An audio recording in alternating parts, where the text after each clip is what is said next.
I see a larger pier on the horizon. You're surrounded by journalists. Hold your position.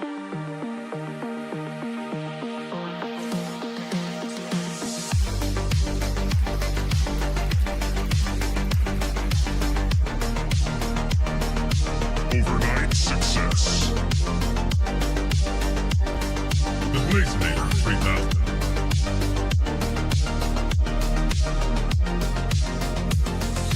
Double blaze. Right.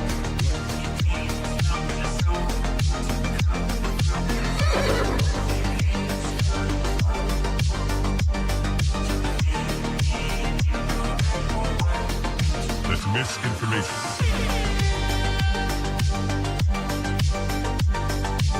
Market clearing order inbound.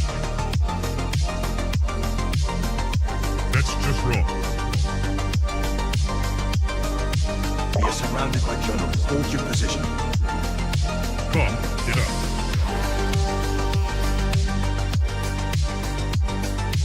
Trust the experts. Vibe coding. We are experts. Founder mode. Vibe coding. I see multiple journalists on the horizon. Stand by. Experts. UAV online. Blaze. Double blaze. Triple blaze. Double kill. Vibe code.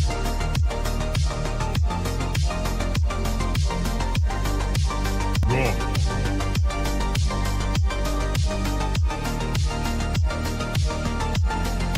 Pump is up.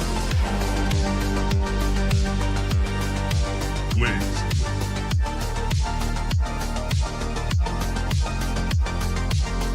Team deathmatch.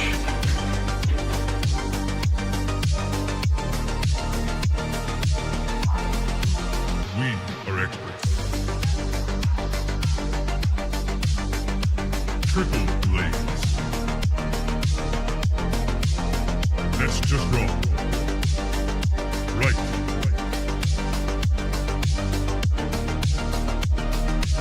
Market clearing order inbound. Come, get up.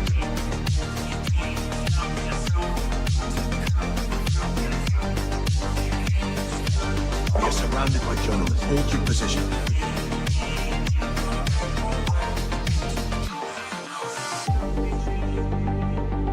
Strike one.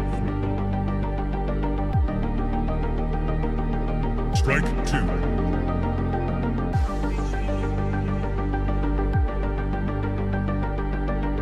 Activate global retriever mode.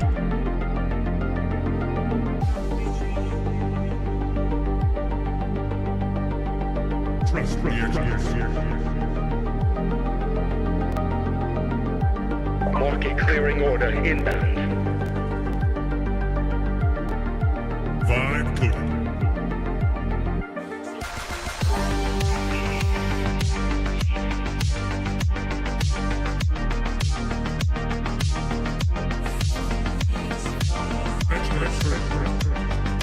I see multiple journalists on the horizon. Stand by.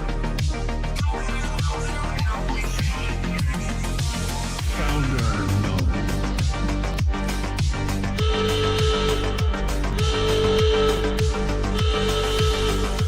You're watching TBPN. Today is Monday, March 23rd, 2026. We are live from the TBPN Ultradome, the Temple of Technology, the Fortress of Finance, the capital of capital.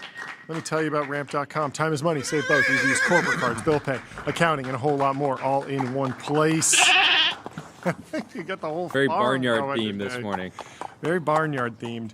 Let me pull up the Linear lineup. Linear, of course, is the system for modern software development. 70% of enterprise workspaces are using agents if they're on Very Linear. fun day today. We got Martin Shkreli Yep. coming on with Max.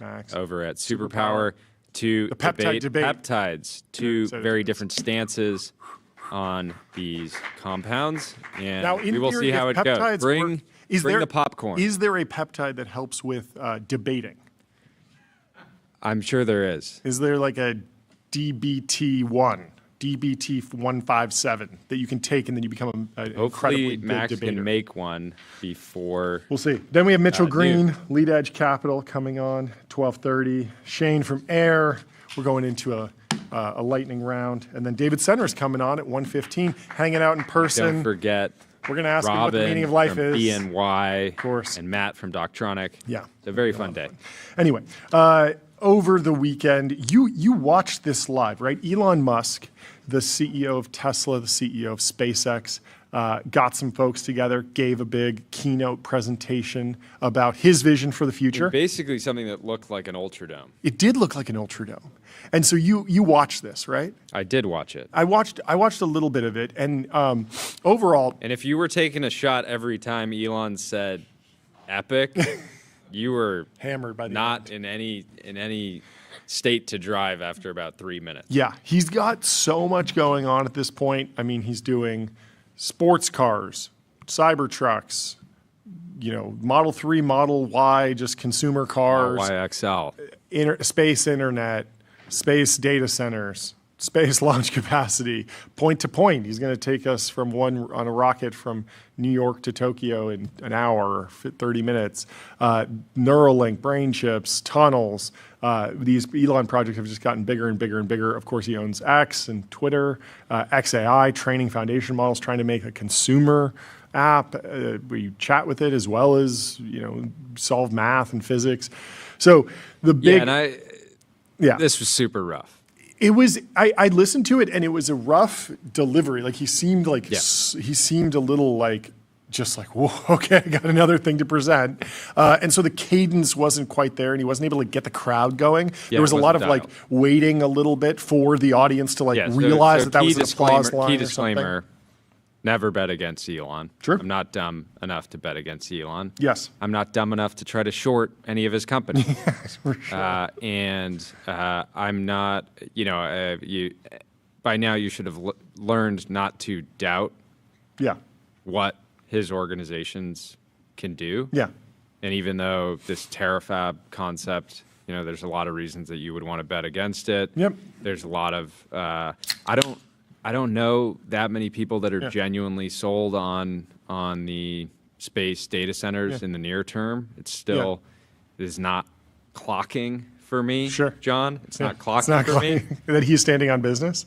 It's not clocking. He's standing on business, and it's not clocking for you. To me that he's standing. He's standing on space business. data centers, and so this entire pitch, notable. Seemingly the first time he's put the Tesla, XAI, SpaceX logos together. Sure. The whole time. No. The tunnel project, Hyperloop, was a blog post that he wrote, and it appeared both on the Tesla blog and the SpaceX blog at the same time. And everyone was like, who's going to be involved in this? And it turned out it was like a couple people from both sides. It became its own company at some point. I'm not saying it's the But first yes. time. No. But it does feel to like me, Elon he's Megacorp. gearing I hear up you. for the Elon Yep. Megacorp. Yep. And yeah, so just overall, Yeah. the pitch is he's basically saying like, okay, we're going to do Terafab. Mm-hmm. It's this really hard project, and the evidence for why you should believe that it's going to work well is he's like, we've done a lot of hard things in the past. Yeah. And then talks a little bit about space data centers, and then he talks about needing something in the order of 1,000 times more compute Yeah.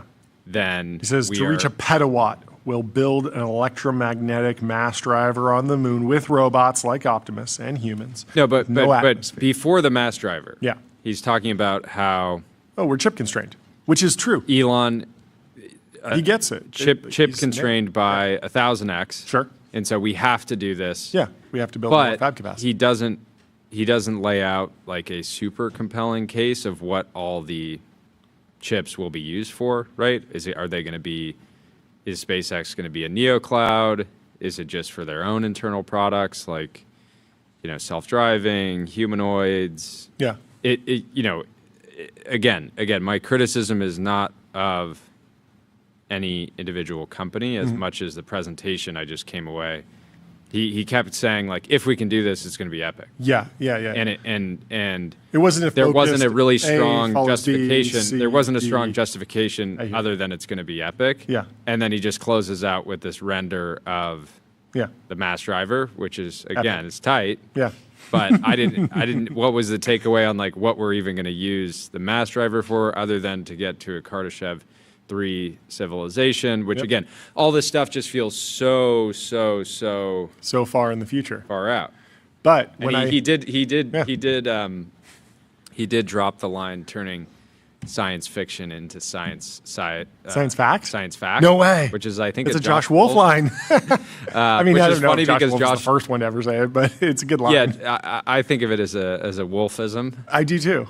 And it's funny because Josh Wolf was like the hardest critic of Elon. Oh, that's invention. right. Yeah, And he was that's right. like, he basically had to stop at some point. Yeah, of course. But yeah, he kept saying these lines that he was like expecting, like kind of laughter. Yeah, it applause. was really hard. I mean, doing like the actual delivery of a speech on stage. I mean, Jensen just went through this with the keynote at GTC, where he didn't have a teleprompter, and he was able to deliver moments and get the crowd going. And the crowd size at GTC is really big, and so even if you just have a couple hardcore fans that really get you and have listened to every Jensen keynote, You'll get they it. know. Yeah, they start clapping, and then everyone starts clapping because it's infectious. And then pretty soon everyone's clapping. This is how it works. So yeah. I mean, the comedic timing, the delivery timing of like when to clap, when to be, whoa, that was a little tough. I don't actually know who was in the audience. It might have just been employees. It had a certain aesthetic to it. But interestingly about the Terafab, this is something I was advocating for back in 2022. So when the Biden CHIPS Act happened, there was this question about like what's going to happen with Intel. Intel should be at the center of the CHIPS Act, because the whole pitch for the CHIPS Act was that America is not on the leading edge of semiconductor fabrication, and so we need to sort of pull our weight with our intellectual property laws to stop Taiwan from exporting them. Remember, Taiwan is its own country. They should, in theory, be able to sell their products anywhere. Like what say do we have over, if Japan wants to sell PlayStations to China or anywhere, why do we have authority over them? Well, it comes down to the intellectual property. There's a lot of patents that have been licensed to ASML, to TSMC. And so we do have the ability to pull levers and strings to sort of limit those, especially if they're packaged by NVIDIA, an American company. We have export rules, but it's a stretch. But the whole thesis was America's going to lose to China unless we do this. Yeah. And so Intel was a very logical one. And I remember there was like 60 billion or something up for grabs around the CHIPS Act. At the same time, Elon was marshaling around 60 billion to buy out Twitter, something like that, 40 something billion. And then Intel's market cap, they're a $220 billion company now. I think that they were lower back in 2022. They were maybe 150 billion. And so it would have been a stretch, but between the CHIPS Act money, all the private equity dollars that came in, all the venture capital dollars that came in to buy Twitter, there was a world where Elon just bought Twitter. And there was also that rumor that he was maybe meeting with Global Foundries, that there were a number of different what is Elon really great at? He's great at engineering, efficiency. What does Intel need? It needs engineering efficiency. There was a world where, they teamed up and Intel, really delivered on building new facilities much quicker. Yeah. But so here we are. I think it makes total sense for Elon to make chips. Yep. I think it will make sense over time for XAI to start offering cloud services to other companies. Yeah. Having compute is valuable. But still, this seems like a kind of just kind of a blatant sci-fi pump going into the IPO. Maybe. I will take the other side of that. But first, let me tell you about CrowdStrike. Your business is AI. Their business is securing it. CrowdStrike secures AI and stops breaches. And let me also tell you about the New York Stock Exchange. Want to change the world? Raise capital at the New York Stock Exchange.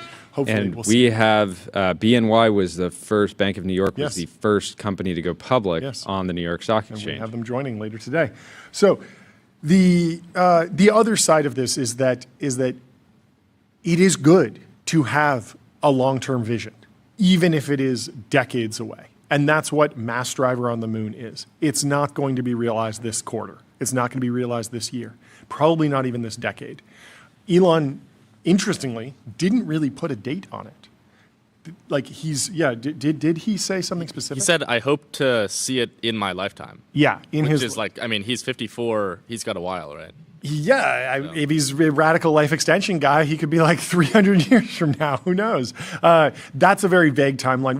Whereas in the past, with point-to-point, with Roadster, with Cybertruck, with space data centers, all the other Elon pitches have been very focused on, we think we can do this in 5 years. We think we can do this in 2 years. And he always gets criticized for being Elon math, too aggressive. But then history's shown that he overpromises, underdelivers, but he typically does deliver eventually.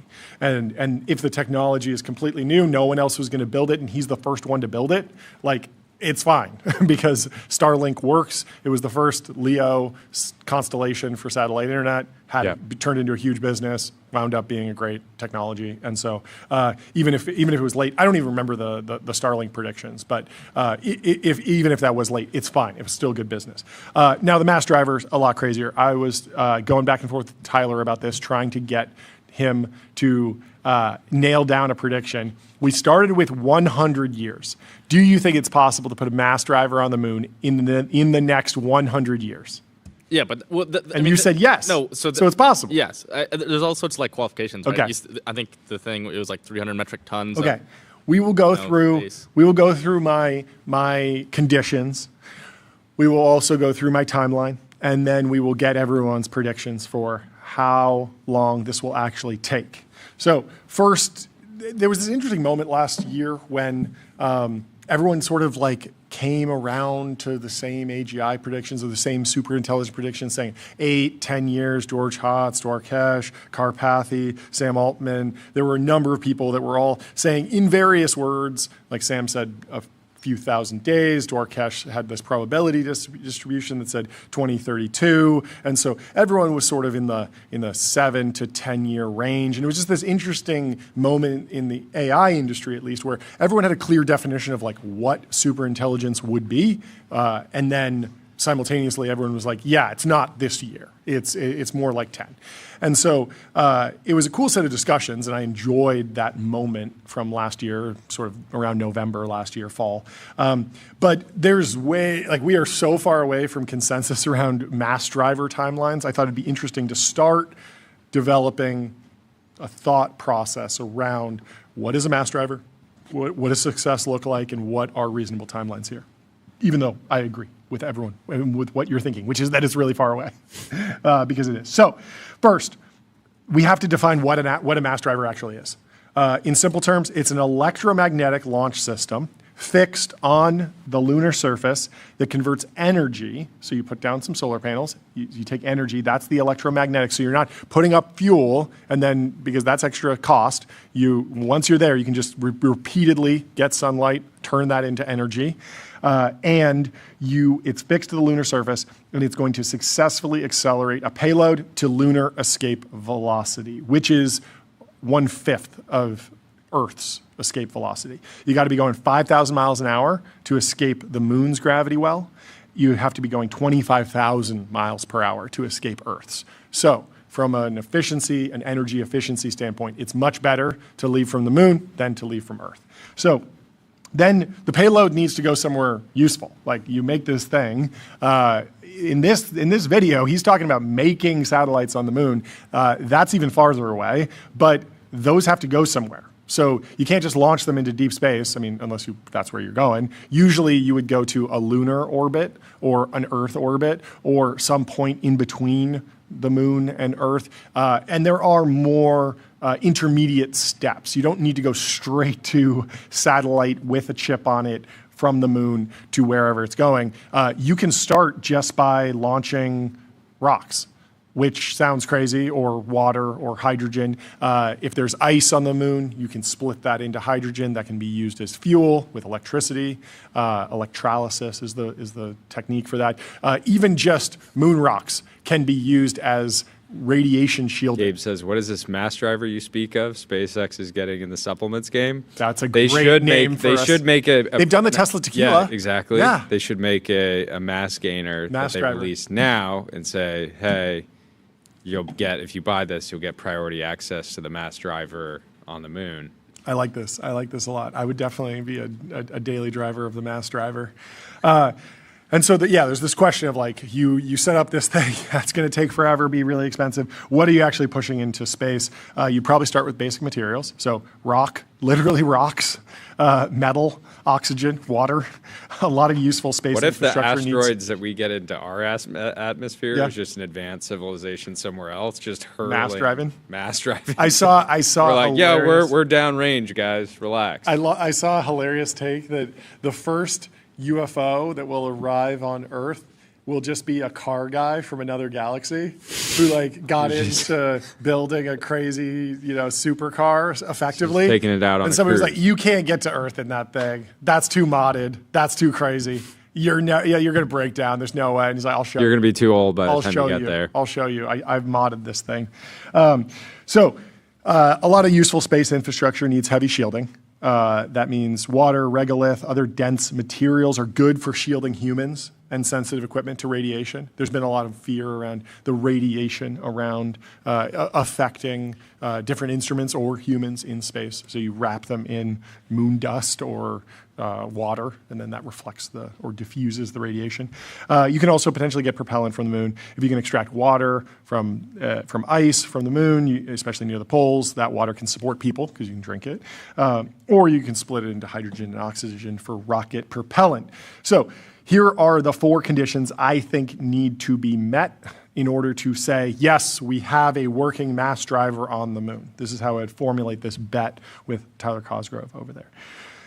1, you need a permanently installed electromagnetic launcher, and it has to be on the lunar surface. This should be obvious. 2, it has to launch at least 300 metric tons over a 12-month period. This means it's driving significant mass, not just test payloads. Let's aim for 95% mission success and at least 200 launches per year. Failures are going to happen, but we want to get this reliable and at commercial scale, and that means that it can't be breaking down all the time.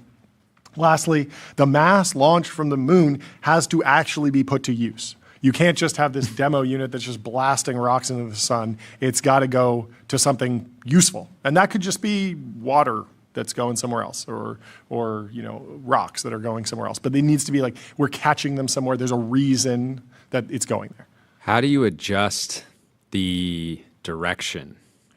I think at the last second, if you have the trajectory right, it's like how much do you go up, how much do you go over, how much do you go left, and it's then just of course once whatever is launched is Yeah. floating in space, and you can use propulsion to kind of move around. But yeah. So I mean, with that, it seems like it's a pretty basic satellite that doesn't have any propulsion on it, but you could potentially put some, like even just a gas canister. yeah, I was more asking because it's like, okay, do we need every possible angle of mass driver? How many mass drivers do we need? Because I'm assuming we don't want to send every single thing that we want to send into space The exact in same angle? same direction. Okay, we're going to sell that one later. That's a 2065 issue.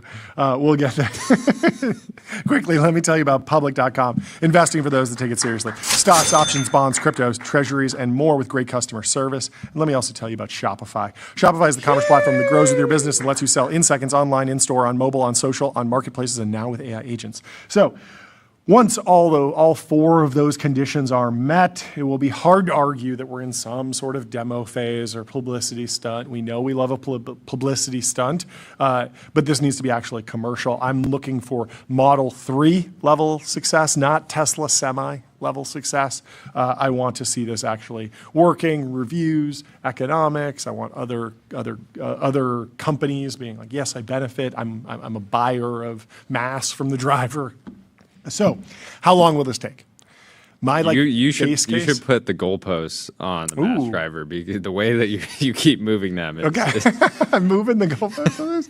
I feel like I'm just trying to dial. Oh, it needs to be economically viable. I mean, what Elon showed was extremely economically viable. If you're just up on the moon and the moon's just producing satellites with chips that are fabbed and they just go into space, like that's extremely economically valuable. As long as you can get the cost down. Yeah. And build it in some reasonable amount of time. And it's going to take a long time. So how long will it take? I put the over-under at like 15 to 20 years, which is about as aggressive as I could get. I think Tyler's going to take the other side of this. Well, I'm going to take the over. You're going to take over 20. 15 years is, I think, kind of crazy. 15 years is a blink of an eye. It really is. Well, personally, I think I'm a bit more AGI pilled than you, Tyler. Okay. So. Okay. Well, let's go through the six steps. Just say you lost faith. The 6 steps. 6 steps. Okay. So first off, we got to get to the moon. We can't really get to the moon right now.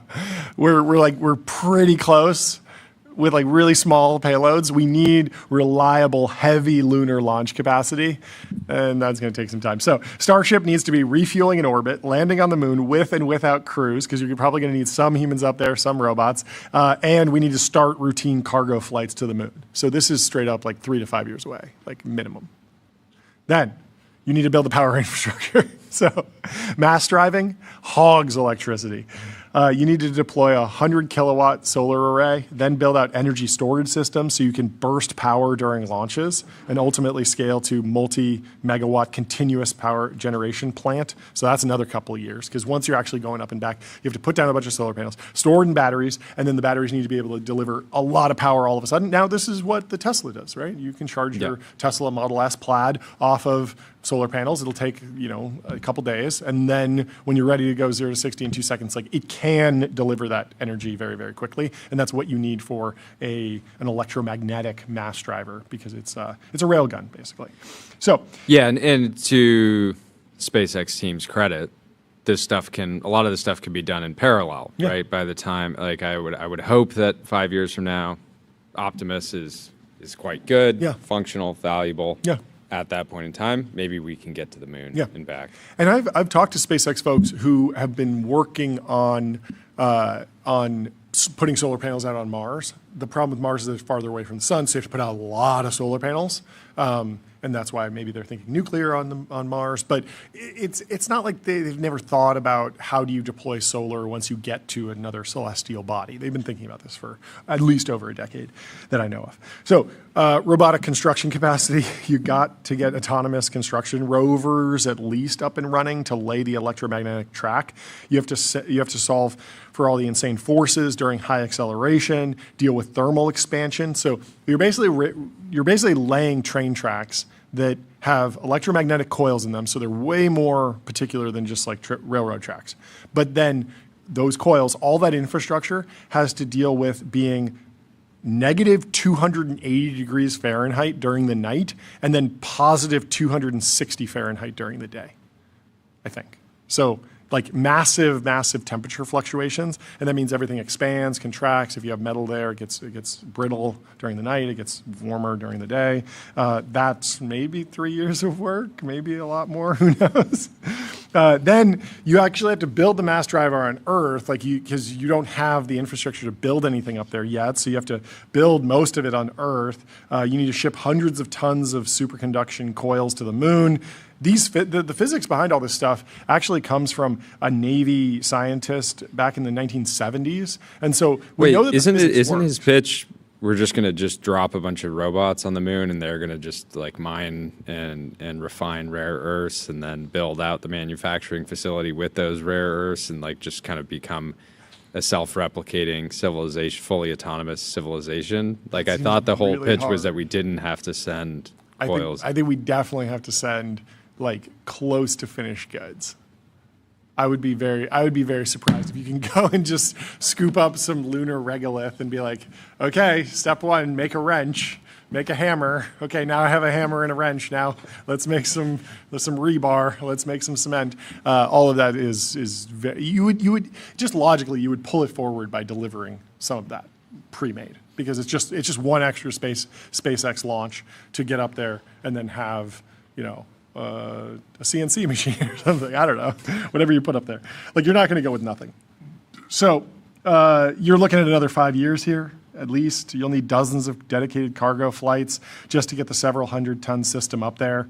Then you need to assemble the track sections with humans, or more likely robotic crews, integrate the power supply and cooling systems, test everything rigorously. Integration hell can take years, but should overlap with some of the other milestones. Lastly, you need to shift into operational launches. Your first payload needs to achieve escape velocity, and at no point can a catastrophic failure result in permanent damage to the mass driver or the energy infrastructure. And obviously, we've seen test failures at SpaceX where things blow up and it can hurt other support infrastructure, and that can delay things. And so we know how long the mass driver is, roughly? I think like 1 kilometer is about enough, but I'm not 100% sure on where that is. But that's a long way to go. If the California government thinking about one kilometer of track, that's 50 years right there. So, just testing all that, not damaging things, any unforeseen setbacks, that's another 5 years with lots of variability. The good news is that once you've built it, like, the benefits are really good. Like, you don't have an atmosphere, there's no drag, no weather, no air resistance, and of course gravity is a lot less. So you still need a plan for where the mass goes after it's driven. You got to catch it, kind of, and that's a whole nother problem. But and when you add all these projects up, you start easily getting into the decades. But and the render just kind of played. Yeah. Everyone clapped, and then the presentation was over. Mm-hmm. But the idea is to put more space data centers on these. Yeah, I mean, if you think about this in like the most grand project you can imagine, which is like the Dyson sphere. Basically, solar panels directly around the sun, all the way around the sun to capture all of its energy. You're going to need to send a lot of solar panels to the sun. Making those on the moon is lower cost, potentially, than making them on Earth. That's the theory. But then, in the meantime, Elon's clearly thinking about making at least part of the satellite up there. And then, I mean, you could ship up the chips and just make the housing up there if that's the heaviest part. You could make the more economically precise, valuable piece up here. Drop off a bunch of chips, drop them into the actual housing that's been made, and then launch those into orbit. There's a whole bunch of other. Yeah, but then you're sending chips from here to the moon, and then they're being sent back, right? No, they're not being sent back. They're being sent into various orbits. Okay, so these are not the... Yeah, and then again, my concern, and again, I'm not a mass driver expert. I'm just kind of thinking through this, is like, what if you got like one shot, basically? Well, I mean, the moon's like movements are pretty predictable. And it's not like the moon's just up there going crazy, right? Like the moon is like rotating on. It's like extremely predictable. It's perfectly predictable. You predicted hundreds of years. Yeah, and so if you have it lined up so that every day at least it lines up to be the perfect angle, then you just launch right then. I know, but you're saying we're launching them back into just into Earth's orbit. Earth orbit, yeah. Toward where the SpaceX. Yeah, you are kind of round tripping, but it's the equivalent of like dropping a ball versus throwing it up. Like you're dropping stuff. No, the whole point is that more mass starts it seems up clear there. that it's going to require like the vast majority of the components for these satellites being made entirely on the moon. Otherwise, it could very well not make sense. Yeah, no, totally. There is no benefit to bringing a fully complete Starlink satellite up there and then driving it from the moon down to low Earth orbit. That makes no sense. The only thing that makes sense is if you're able to get something, like the vast majority of the mass, ideally 100% of the mass, from what's already on the moon, because that's already been driven up there. It's already at low gravity. Like the energy is stored effectively. I'm seeing a tourism angle when the mass driver is pointed back at the Earth to Get like be in a launched little back. like bobsled type thing, Yeah. a little pod It to does be look launched fun. at the Earth, It and does then look you fun. kind of break through the atmosphere and then you parachute. Yeah, That could be good for like gender reveal birthday parties, you know? potentially. Yes. Well, let me tell you about Restream. One live stream, 30 plus destinations. If you want a multi-stream, go to restream.com. And let me also tell you about Cisco. Unlock critical infrastructure for the AI era. Unlock seamless, real-time experiences and new value. Okay, at Cisco. predictions. Tyler, you're going over 20 years. You're going but over give us 20 going over years? 20 Are years. you How going many- under 70 years? Yeah, it's just so hard because like right now I don't. It's hard to see like a real economic incentive to do this. Like because even space data centers, it's like still pretty hard to like figure out how like why that like really makes sense. Yeah, yeah. But then like for this to work, you need maybe space data centers, but you also need them to somehow be built on the moon for them to make sense, right? Yeah. So I think, maybe I'll like median is like something like 70 years. 70 years? Okay. Median, 70. Give me 50 years. 50 years. Okay, 50 years. Getting more techno-optimist over here. Jordy, if I'm at 20 and Tyler's at 50, where are you? And while you think about it, let me tell everyone about AppLovin. Profitable advertising made easy with Axon.ai. Get access to over 1 billion daily active users and grow your business today. Okay. You got it? My concern is that an Elon is the I only. didn't specify Elon. Okay, Could be okay. anybody. No, Bezos could be I'm him. just saying there's a lot of I'm just saying mass driver on the moon. this needs an Elon-esque figure to accomplish. Yeah. And yeah, I'm thinking more in that 50 year range. Over 50 or under 50? We gave Tyler exactly. I changed. I'm going 30. 30! I'm going 30. Whoa! What I think 50 what is too long. changed? Well, I was just like, AGI is like basically here. There's no way it's going to take that long. There we You guys figure it go. out, right? There we There's- go. It's like everything will be so cheap. Okay, so that you no want- one's do you No, gonna- I mean I 40? was thinking 5 years. I was thinking months, specifically 50,000 months. I mean, when OpenAI Codex 6 comes out, Yeah, totally Who knows? possible. Who knows One what's shot gonna it. Yeah, No. Even in the software only singularity, So like here's there the is thing, just here's the amount thing. of time that takes to I like, build have things. I have a pull to mid curve this one. Okay. And just think, Yes. okay, this is just a big pump. Yes. This is just a big pump You're going into the mid-curve. IPO. Don't mid-curve. We need the semiconductor pump, we Okay. need the space pump, the mass driver pump Yeah. to get to the $2 trillion valuation. We need a lot of pumps going on, Okay. right? Space data centers, Yep. mass drivers, semis, like Yep. it's the final pump, basically. Final- That is the mid curve. That's the mid-curve. That's the mid curve. Okay. What's the left curve? The left curve is is Elon Good. Elon Good businessman. AI accelerate. Yeah. Elon Good businessman. 5 years. Elon make thing. Elon put it thing in space. Elon do hard thing. Elon do hard thing. And then the right would be just like insane Yeah. AI acceleration. Yeah. What does Elon know? Yeah.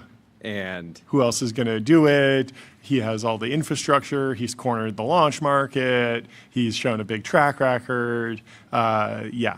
the politics thing, Yeah. it's hard to see how real it is, Yeah. right? I don't know. Because these data centers on land do generate a lot of local revenues. Yeah. And there are going to be plenty of places that want them. Yeah. But it's so hard not to mid-curve. Well, while you think of your final estimate, knowing that I'm at 20, Tyler's at 30, and you are undecided, let me tell everyone about Gusto, the unified platform for payroll, benefits, and HR, built to evolve with modern small and medium-sized Okay. businesses. What's your final answer? 10 years 10 years. 10 years. until we have 10 years.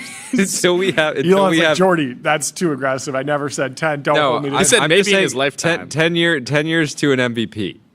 No.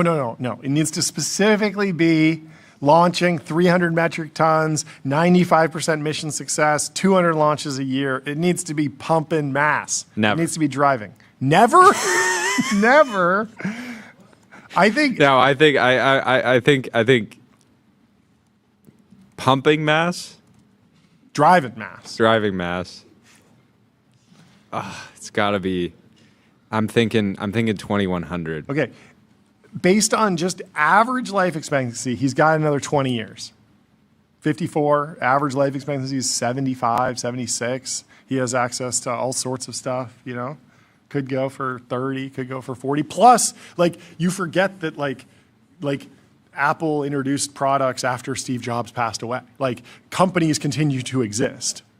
And projects will be picked up. There will be other competitors. This isn't even specifically an Elon thing. This is a humanity thing. I think there actually is like a. What about China? Like China could do it. maybe if there's some economic incentive found on Mars or like asteroid mining, like it actually does make sense to launch from the moon, right? Because it's like so much easier. Yeah. It requires way less energy. Yeah. So 2100. 75 years. 75 years.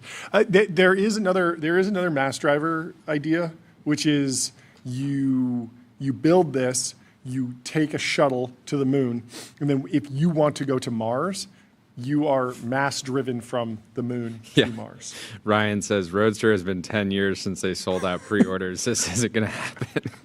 The Roadster is happening. Ryan, is it never going to happen? Like you would say Roadster's not going to happen. I mean, Roadster could just get completely canceled, but no one does it. I'm not even saying Elon. I'm saying humanity, mass driver, moon, over, under 2100.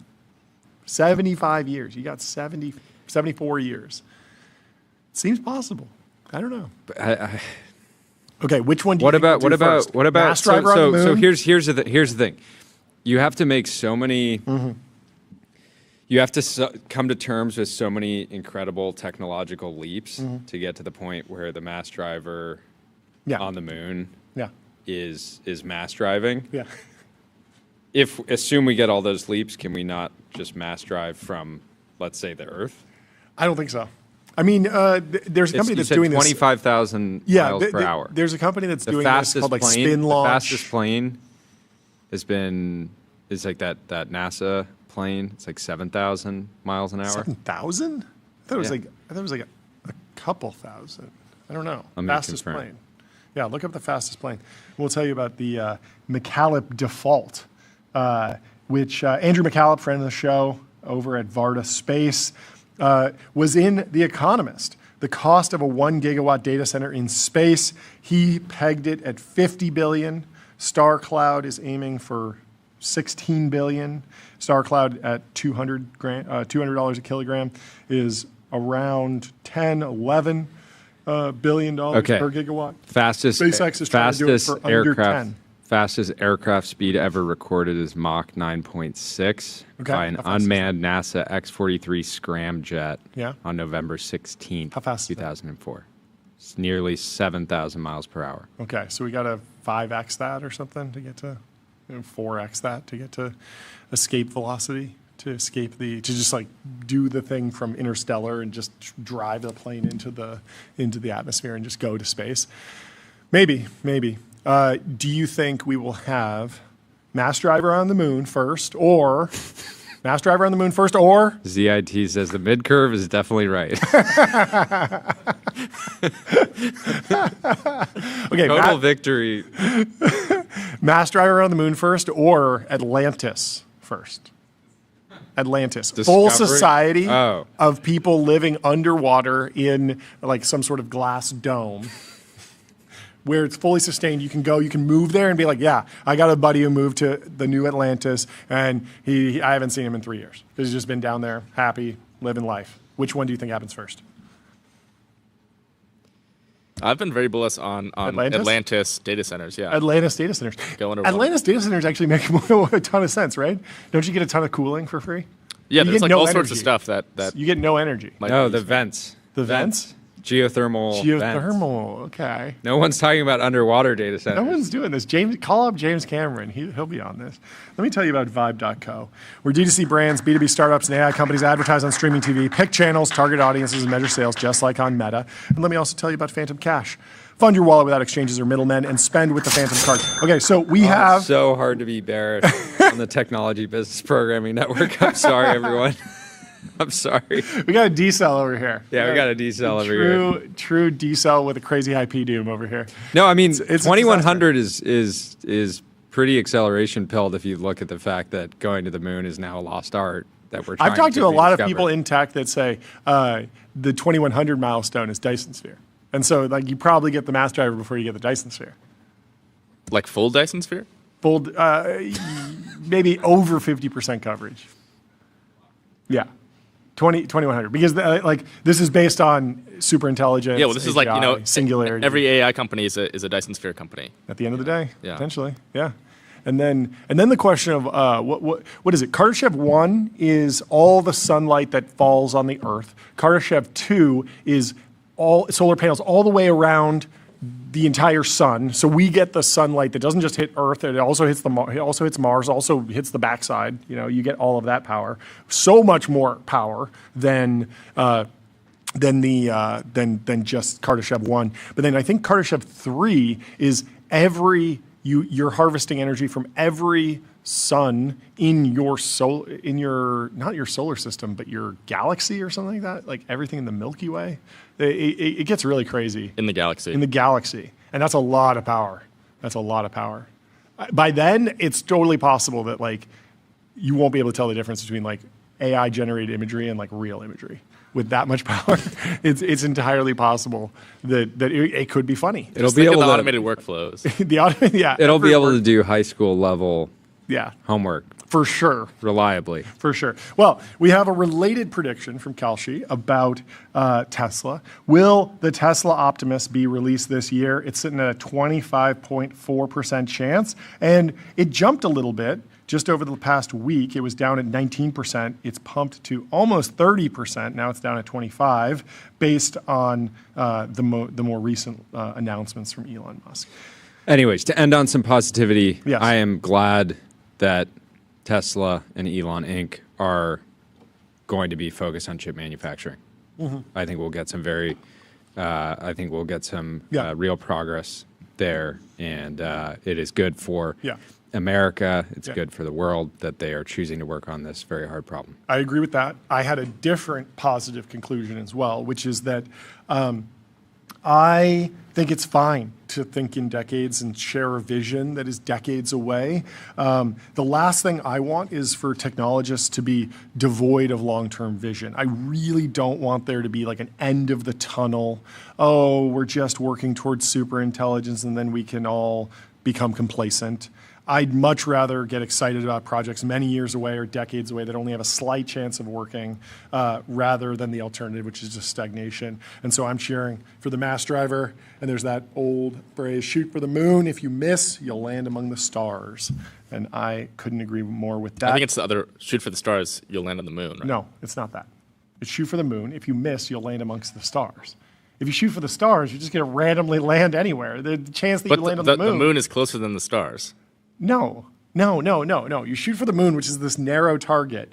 And if you miss, you go off into the stars. Okay, you're talking about directions. I'm talking about like distance, right? Yeah. If you're shooting for the stars, you don't get all the way there. You still the moon. Once you've reached escape velocity, if you miss the moon, you'll just keep going until you hit a star.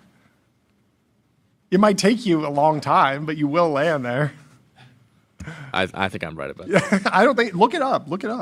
So let's head over to take us somewhere else, Jordy. Let's head over to suspended cap. Okay, what do they have to say? Are they bullish on?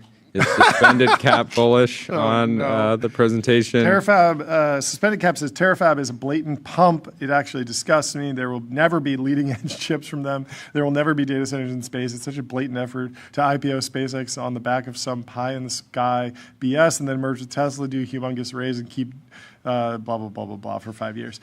Anyway, suspended cap's not a fan. D-cell. Suspended cap's a D-cell. Anyway, let me tell you about Railway. Railway is the all-in-one intelligent cloud provider. Use your favorite agent to deploy web app servers and databases and more, while Railway automatically takes care of scaling, monitoring, and security. Should we go over to the Mall King? Where should we go next, Jordy? Let's head over to the Mall King. Firm. Okay, so there was an obituary in the Wall Street Journal for David Simon. He was a Mall King who was both feared and admired. He had ruthless negotiation tactics, an obsession with details, and a sheer force of will that turned his family's real estate business into the largest mall owner in the country. He passed away on Sunday after a cancer diagnosis in 2024. He was diagnosed with cancer in 2024. He was 64 years old. During his more than three decades as Simon Property Group's chief executive, the inveterate dealmaker gobbled up competitors and defied critics who said malls were obsolete. Over a decades-long buying spree, he cobbled together an empire that spanned 250 properties and 206 million square feet, giving Simon control of more retail space than anyone in the world. His success helped propel the family to the wealthiest echelons with an estimated net worth of $11.6 billion, ranking number 38 on Forbes magazine's list of the richest American families. The Simon family, through a charitable donation, donates to many causes, including a $5 million gift to Columbia University. At a time when malls were failing and retailers were filing for bankruptcy, Simon invested in his properties, beefed up their luxury offerings, and added non-shopping tenants such as high-end fitness centers, high-tech mini golf courses, and upscale residents. I feel like that has been the secret to success with the modern mall. There's a lot of malls that have sort of mid-tier or low-end retailers where it is actually pretty comparable to shopping online. You go in, there's no one that's really going to talk to you. The stuff's just there. It might be on the floor. It's messy. But then there are certain malls that have leaned into the higher end experience, and they're, would you like a drink? Like, let's talk about what you're thinking. Let's, show you all this stuff. Try this on. And it's much more, it's just in a completely different tier than e-commerce shopping. And so I feel like those properties and those chains have done very well. So along with partners, he snapped up ailing retailers, including Aeropostale, Nautica, Eddie Bauer, JCPenney, Forever 21, Lucky Brand, and Brooks Brothers. The arrangement propped up the chains, prevented large vacancies in Simon malls, and turned out to be moneymakers for the company. Effective Monday, Simon's board appointed Eli Simon, one of David Simon's 5 children, as its CEO and president. The Mall King was both feared and admired and could be both charming and terrifying. Simon unleashed a tirade at Coach executive Todd Kahn during their first meeting in the decade of the 2000s after the handbag maker tried to renege on deals to open stores in Simon malls. There was no shortage of profanity, Kahn said. The two came to an agreement and became friends.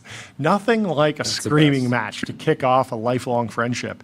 David's word was his bond. You could have bang-out meetings, but if you came to a resolution and you shook hands, it was golden. That's a good way of doing business. Well, R.I.P. to the Mall King. To the Mall King. And hopefully we'll get a chance to meet Eli at some point. Yes. OpenAI is offering private equity firms a guaranteed minimum return of 17.5%, as well as early access to models not yet in public release. There was a lot of chatter on the timeline going back and forth, like, is this some sort of weird guarantee? Is this not normal for private equity dealing? Market Participant had a good breakdown to take you through it. So why don't you read through some of this? But first, I will tell everyone about MongoDB. What is the only thing faster than the AI market? Your business on MongoDB. Don't just build AI, own the data platform that powers it. Many are saying OpenAI's $10 billion private equity joint venture is giving a desperate feeling. A lot of people were throwing up the red flag emoji, saying vendor financing dressed up as venture capital, guaranteed returns that smell like a Ponzi. A company burning $14 billion this year, buying distribution it can't earn organically. I'd push back. TPG, Bain Capital, Advent, and Brookfield put up $4 billion.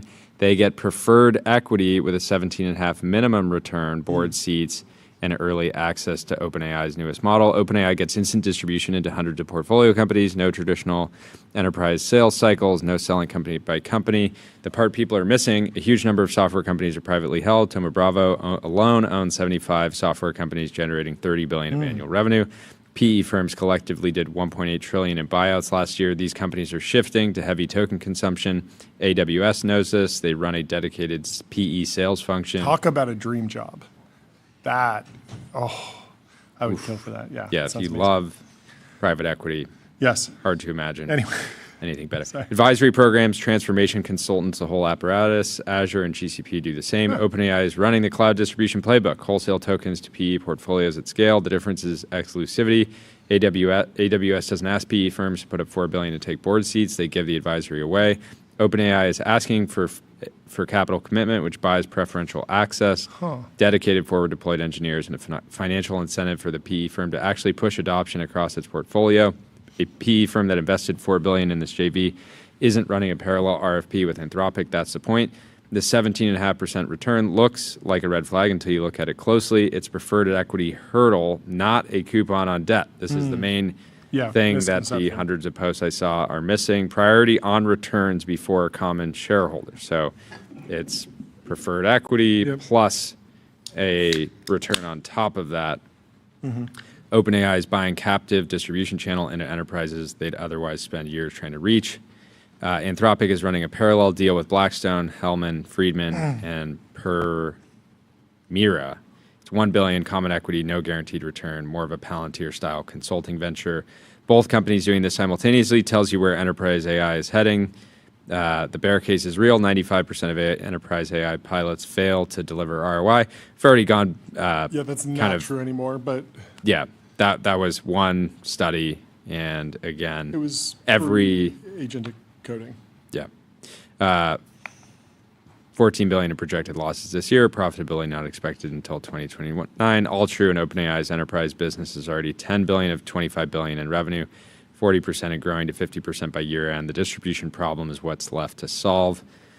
And anyways, goes on and on. But yeah, overall, I think like people are taking one data point out of context, kind of spinning it into something that looks like quite extreme and concerning, when in reality is just giving them a preferred return, which is somewhat normal. Yeah, good takes here. Let me tell you about Cognition. They're the makers of Devin, the AI software engineer. Crush your backlog with your personal AI engineering team. And let me also tell you about Okta. Okta helps you assign every AI agent a trusted identity, so you get the power of AI without the risk. Secure every agent, secure any agent. Financial Times had some reporting Saturday, OpenAI to double workforce as business push intensifies. I love a business push, so this is fantastic news. Matt Slotnick says, TBH, the biggest risk to incumbents may be that labs absorb all the top talent. Labs already get great engineering talent, but this will spread to product, sales, marketing, etc. When they become the optimal destination to solve the problems of your customers, it's going to get ugly. Yeah, basically, you have a big enterprise. Instead of going and doing and trying to figure out like the right SaaS solution for a specific problem, you can go to a lab and get something similar. As part of that workforce push, OpenAI tapped former Meta executive to lead their ad push. Yeah, why is no one talking about Dave Dugan? The Duganator. The Duganator. It's crazy. Dave Dugan, a former top advertising executive at Meta, is going to lead ad sales. Dugan, who announced earlier this month he was stepping down from his role as vice president of global clients and agencies at Meta, has been named vice president of global ad solutions for OpenAI. He will report to Brad Lightcap. The Lightcapinator. The high-profile hire underscores OpenAI's urgent push to generate new revenue streams to support its enormous funding requirements for its computing needs. Yeah, Eric Seufert had some good commentary around like the ad sales strategy.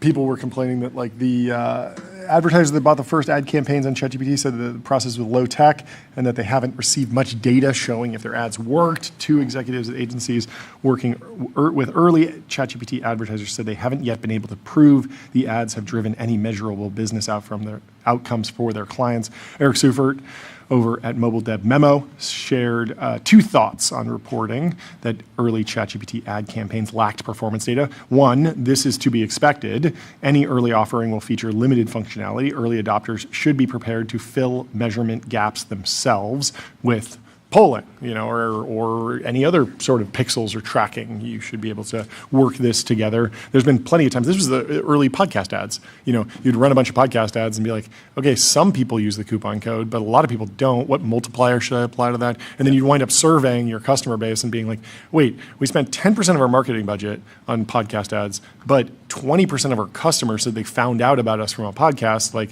maybe we should spend more there, right? And that's the role of a good ad agency. Measuring incredibly asserting performance is precisely what ad agencies are paid to do, says Eric Seufert. He says, if an ad agency says it can't provide performance data because the channel doesn't provide it, it is merely a media buying intermediary. If you're an ad agency, you got to figure out whether or not the ads that you pitch to your clients are actually working. Quickly, let me tell you about 11 Labs. Build intelligent real-time conversational agents, reimagine human technology interaction with 11 Labs. Mark Zuckerberg. Big scoop. Huge. From Megan over at the Journal. Mark Zuckerberg is building a CEO agent to help him do his job.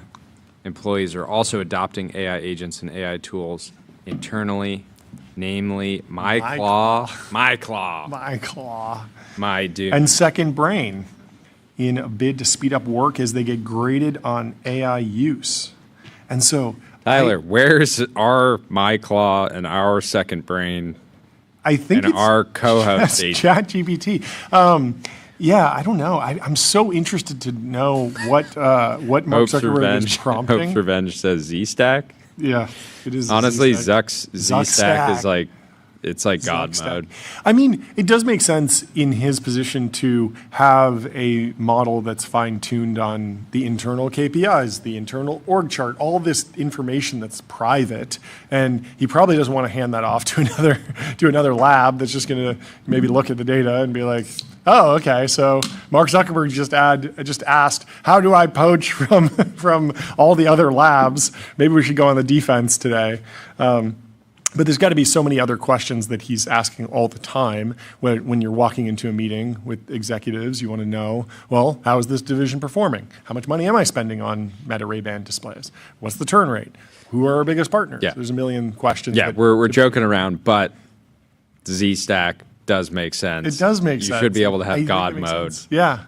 And I mean, this has there are companies that are starting to do this where they're pitching their agent stacks for CEOs. Bordy is sort of one version of that, right? But there's more and more people that are like, okay, we will come in and fine tune something for your organization specifically, and maybe do that on the fly. Maybe that's just ChatGPT Enterprise or Anthropic Enterprise or whatever. But Zuck clearly wants something built from the ground up, and it's also a great product demo because if it works really well for him, then it can probably, the lessons and the learnings from there will probably apply to other people in the ecosystem. So the agent, which is still in development, is currently helping Zuckerberg get information faster, for instance, by retrieving answers for him that he would typically have to go through layers of people to get.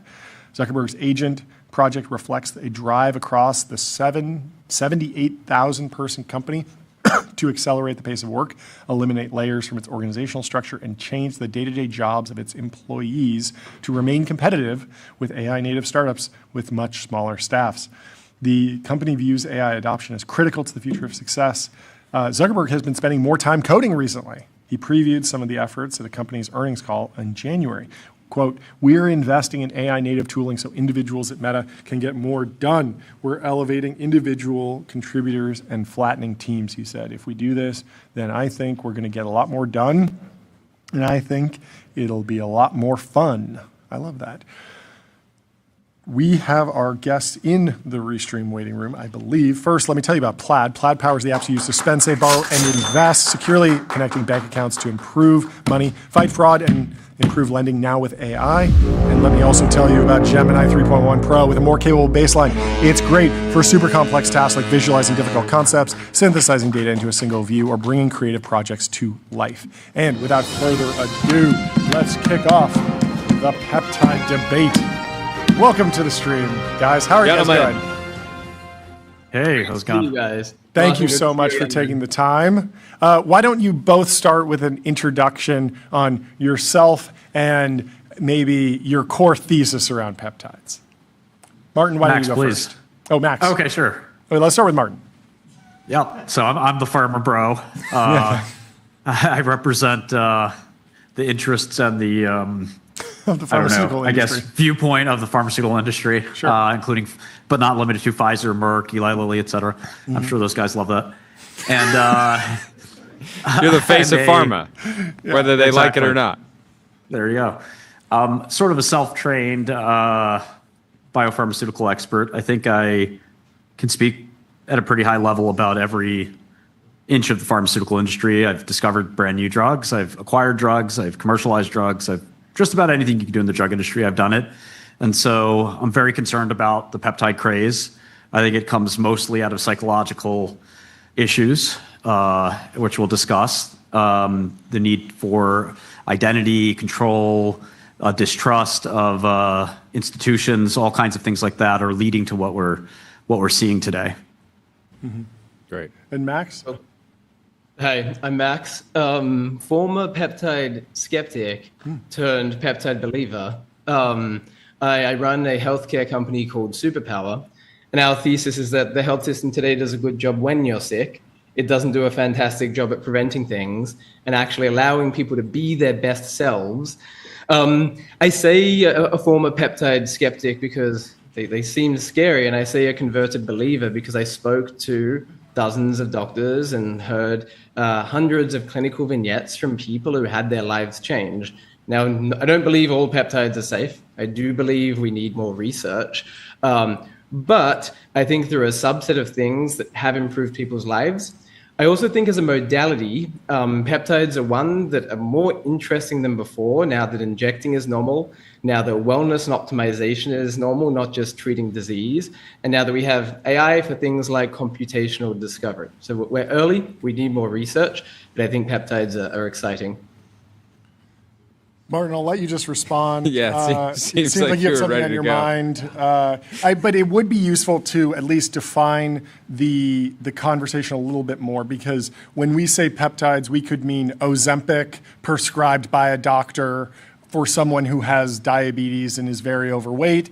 It could also mean the Wolverine stack taken by a 15-year-old in a gym in Miami, right? And like, there's a wide gap here. So let's maybe narrow it down a little bit to probably off-label use.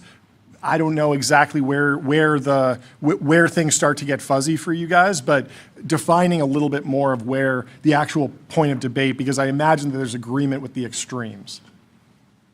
Yeah, I mean, isn't there a problem when we have to redefine semantics that have been defined forever? Okay. You know, isn't this like somebody saying, you know, oh, I'm using, GPT instead of using AI or something like that? Like, Sure. There's a specific meaning. Like, peptide has this very specific meaning, and they're not new. They're 80 years old. People have been using peptides forever.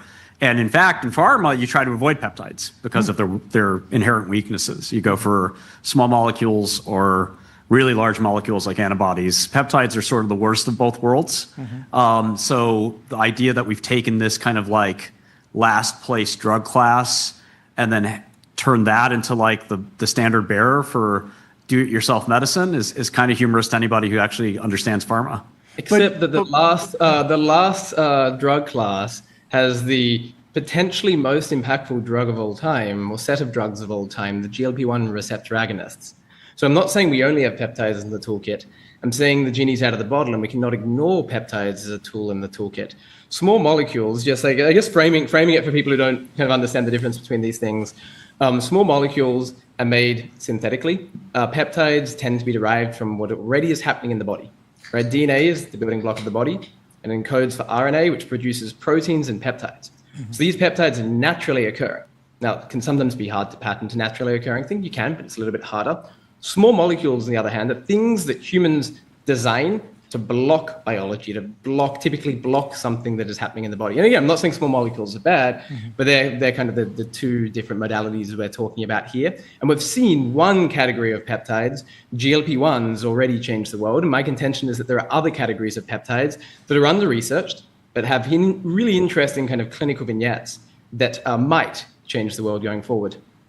Martin? We know there's large. But But I think like why we're having this conversation is because people are just, injecting a number of them into themselves now, and you're saying they might change the world, but people are going through the process of self-experimentation, and there's a bunch of companies, private companies, that are happily facilitating this and profiting off of it when it seems to be a large number of risks that are still unknown.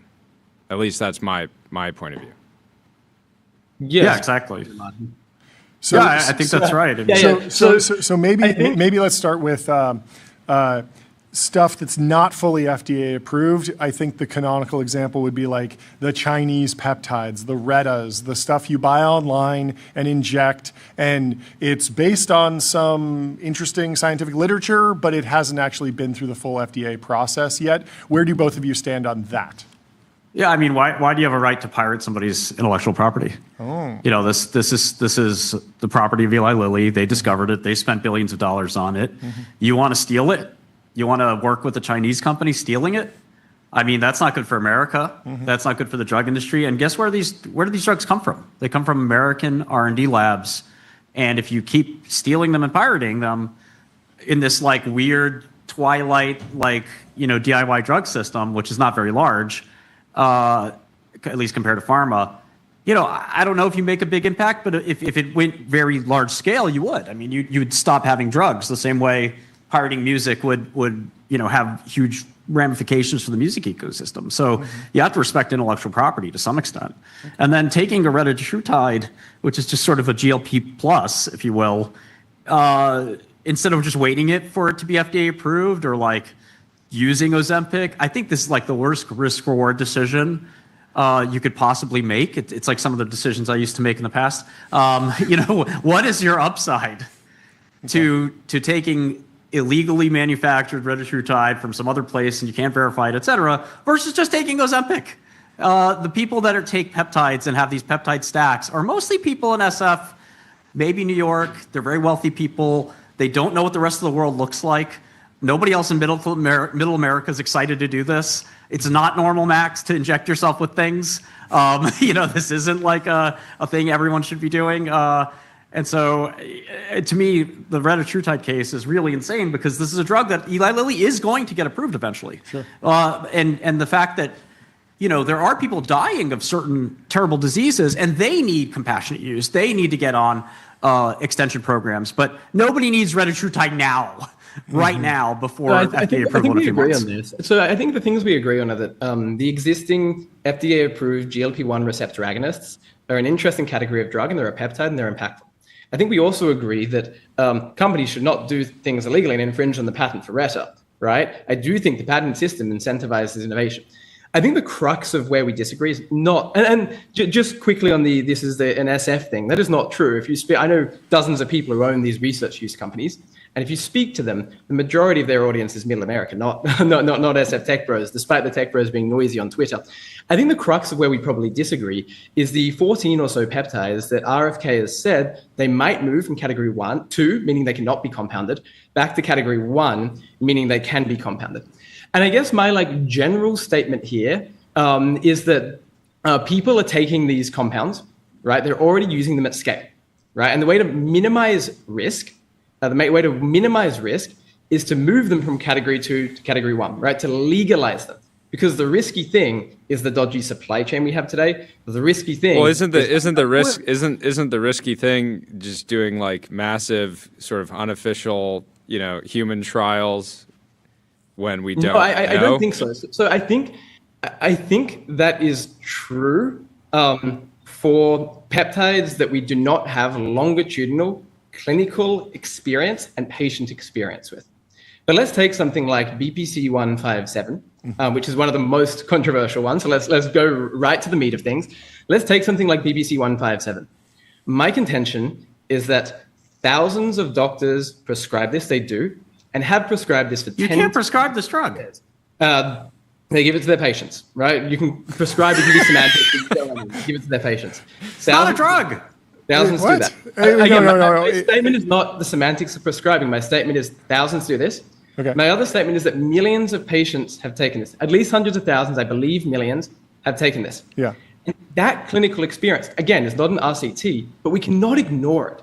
Yes, you can. We cannot Yes, you can. Okay, You can okay. absolutely Wait. ignore it. It sounds like there's some sort of fundamental disagreement here about like the way BPC 157 is being distributed right now, because I know people that have told me that they've taken it. I thought that they were getting it prescribed or recommended to them. Like, Martin, what is your... We can agree that it's being given to them. I think they're getting it. They're but, getting it. But Given what's is the actually right word, what's yeah. actually happening It's here? being How is it's this being happening? Out in the back alley. Is that what's they happening? meet in the back alley. It doesn't and they- seem like that. Yeah. It seems like there are doctors that do have There the are many ability of the to. best doctors in the world. So when I was first introduced to peptides, one of the most esteemed doctors in the US said to me, Max, you take so many supplements.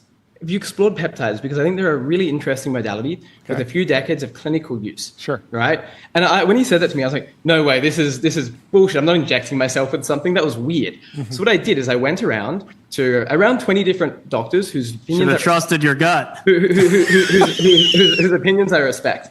Yeah. And I asked them about peptides. And normally when you ask these doctors about anything, you ask them about red meat, you ask them about spinach, they're all divided. Yeah. Right? They're all like, one view, another view, punches. With peptides, just about all of them except one said these are really interesting. I have used these in my patients. Okay. I believe the endogenous molecules, peptides that exist in our body, are going to be the future of medicine. And those doctors have the incentive to not be wrong. If they're wrong, they could go to jail. If they're wrong, they can have their license stripped. If they're wrong, patients don't come back to them. So they have the maximum incentive. And for 10 to 20 years, they still give this to their patients, and their patients say, my life changed. Now, you might say it's placebo. My statement is the patient says their life changes, and the doctor sees that. Okay, Martin, I want you to react, but I also want you to sort of set aside the intellectual property argument. I like that argument, but let's focus on the what doctors are doing, how BPC 157 is being delivered, that type of thing. So I'm a drug hunter, right? People like me, Vivek Ramaswamy, we look all around the world for medicine to buy and medicine to put into companies that great firms like A16Z and Founders Fund and other more healthcare maybe focused firms will fund, take it to the IPO, which I've done before, and get paid huge amounts of money.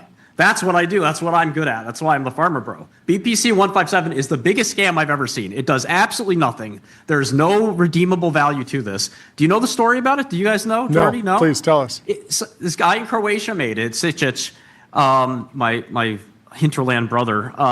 And, you know, the only publications about this drug are by him. Nobody else has published about this drug. It's not a drug, in fact. Nobody's even confirmed that it's a peptide from the gastric juice, as he claimed. Nobody can find a sequence that matches that, and the gastric juice of human beings has been thoroughly profiled. It's a 15-mer peptide, so it's 15 amino acids. Half-life is minutes. There's no plausible physiological basis for it to work. And it's been in clinical trials. Pliva was a local drug company in the Balkans, very well respected, might add. Pliva actually licensed BPC and tried to do clinical trials for it, and guess what? They failed. So this like weird like I do you want to think be it's a doctor placebo too effect? thing is. Do you think it's placebo effect? Because I've talked to people that say it's good for recovery, and I can imagine if you're sticking yourself with something, you might feel like I'm less sore today because it's just while you are recovering, you think that the drug is helping you, and of course it isn't. It's the recovery process you're going through, and there's an app for this. If you want to make real money, go make BPC in CGMP conditions and go do a clinical trial, and you can be $1 trillion company like Eli Lilly. Instead, you can putz around, buying fake Chinese stuff and then injecting yourself and dreaming that you're doing well. I have a drug here that if I take might also aid my recovery. No, get that out of this. Should I try this? Should I tell you that it worked Why for do me? you It's an have N of 1. Oh my God, I did so great with this N of 1. It healed my recovery. Like, this is nonsense. This is not science. Science is controlled experiments that are well done, very carefully documented, and so forth. Why are we going backwards? Why do we go forwards in civilization and society? What is this urge by the Valley, and I blame the Valley, to go backwards Martin, in time and space? I hear your view, and I think other people will have it, and we don't know whether these are placebo or not yet. We can't make a definitive statement, and we don't have the RCTs. Wait, but I thought you said there was studies done on BPC 157. No, there are no human studies done. There was one done by Pleva, and it failed. Pleva gave the one drug study. back. There are dozens of studies of drugs that become commercialized that previously fail. Anyway, my view is we don't know whether it's placebo or not yet. That is true, and some people will say it's placebo, some will say it's not. My statement is really simple, which is you can have Martin's view, or you can have the view of thousands of doctors who have used this for 10 to 20 years and have their license on the line, the view of millions of patients who talk about their lives changing. You can have that view. My dad's visiting from Australia, and he's been taking painkillers for the past 4 months and can't walk upstairs because his back is bad. Sorry. He took BBC 157 for 3 days, and he said to me, Max, this is the first time in 4 months I haven't taken a painkiller. Again, I'm not saying this isn't placebo. I'm saying we don't know. Yeah. What I'm saying is I am God. I'm really happy my dad's not in a painkiller. Yeah. Right? My co-founder, he lost 3 organs in hospital. He had an autoimmune disease. They put him on biologics. He took BPC 157. He's off biologics, and he doesn't have an autoimmune disease anymore. Again, I'm saying we need the study. We will put our money where our mouth is and fund the studies. Put your money where your mouth is, exactly. But we can't ignore the real world evidence. Again, Well, you are ignoring it if you're not putting your money where your mouth is. If you believe that's true. No, we are. No. We are. Do a clinical trial. We are. Tell me about it. We're in the process of chatting with the people required to set up a clinical trial for this, because we will put our money where our mouth is, because I've seen thousands of doctors, millions of patients, and even the FDA, right, who have said they're going to start legalizing, even the FDA. Okay. But Max, Well, you can have your view, and that's okay. People will have that view. I will have an opposite view, and I'll put my money where my mouth is. Max, you've never done a clinical trial before, right? You've never invested in drug companies before, but you want to do your first clinical trial on this drug, which you didn't invent. You've heard anecdotal evidence about. Why? Because I have seen thousands of doctors, millions of patients over 1 to 2 decades, right? Go say to my friend, go back on biologics, go back to hospital, lose another organ. Go say to my dad, go back on painkillers every single day. I don't want my dad on painkillers every single day. Now, you might say that's placebo. I say I don't know. But I say with the evidence that we currently have, I believe there is more to support the argument. You should see what this Galaxy Gas does for me. It's amazing. The Galaxy Gas. Okay, Martin, it's really good. No, but what's your question? Is your question, Martin, more that like, okay, you no take... pharma guy in their right mind would do this. Well, hold on.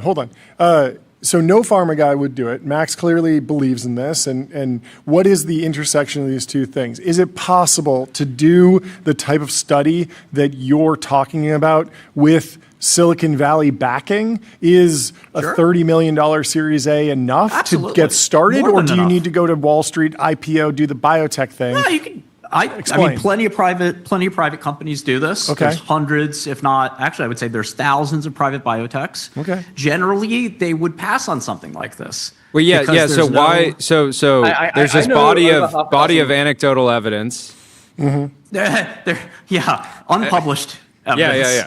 So certainly a drug hunter would have looked at this already, right? Martin, is your statement the only admissible evidence is an RCT? Yes. And what about all of the examples of when something works? Before anything works with an RCT, there's a time when it works pre-RCT. Do you know that? In animals. No, in humans, there are times in animals. when before there's an RCT, it works. It does happen sometimes, yes. Yes. They're intelligently designed drugs that were designed to do a specific thing, and they do the specific thing, and then they work. Yep. This is not that. And you think your singular statement of placebo outweighs again, we don't know, but I'm saying on the facts we have today, there is more to support the fact that this is more likely than not placebo than the alternative. No, I would bet anything. I would bet anything. No trial of BPC would work. Okay, I guess we'll see. What else? So Max, is Superpower facilitating people getting BPC 157 today? No, we won't sell anything that is not legal to compound. But I believe the FDA will make it legal to compound soon. And then we'll sell it. And I believe the FDA should make it legal to compound because the genie's out of the bottle. People have seen their lives change and they're getting it anyway. What else are you excited about? Because when people say peptides with an S, so BPC 157. Thymosin alpha 1 is fascinating. Approved in 35 countries. I take it, I never get sick. I used to get sick 4 or 5 times a year. I had the most elaborate immune stacks. None of those elaborate immune stacks, the 100 things placeboed me. Thymosin alpha 1, everyone around me had COVID a few months back, and I didn't get it. A bunch of people around me had influenza. I didn't get it. Every time I get a sore throat, I take BBC 157, Dimosnap 1, and the sore throat disappears. Now, this is a drug that is approved in 35 countries, right? Has some human data. Now, pharma in the US hasn't brought it through trials because they can't patent something that had existed for several years. So I think Dimosnap 1 is a really interesting one as well. Okay, Martin, your reaction? Yeah. Well, drug companies can and do patent things that have existed before. I agree with that. I did not say that. I said Dimosnap 1, in the form that is approved in other countries, they cannot patent.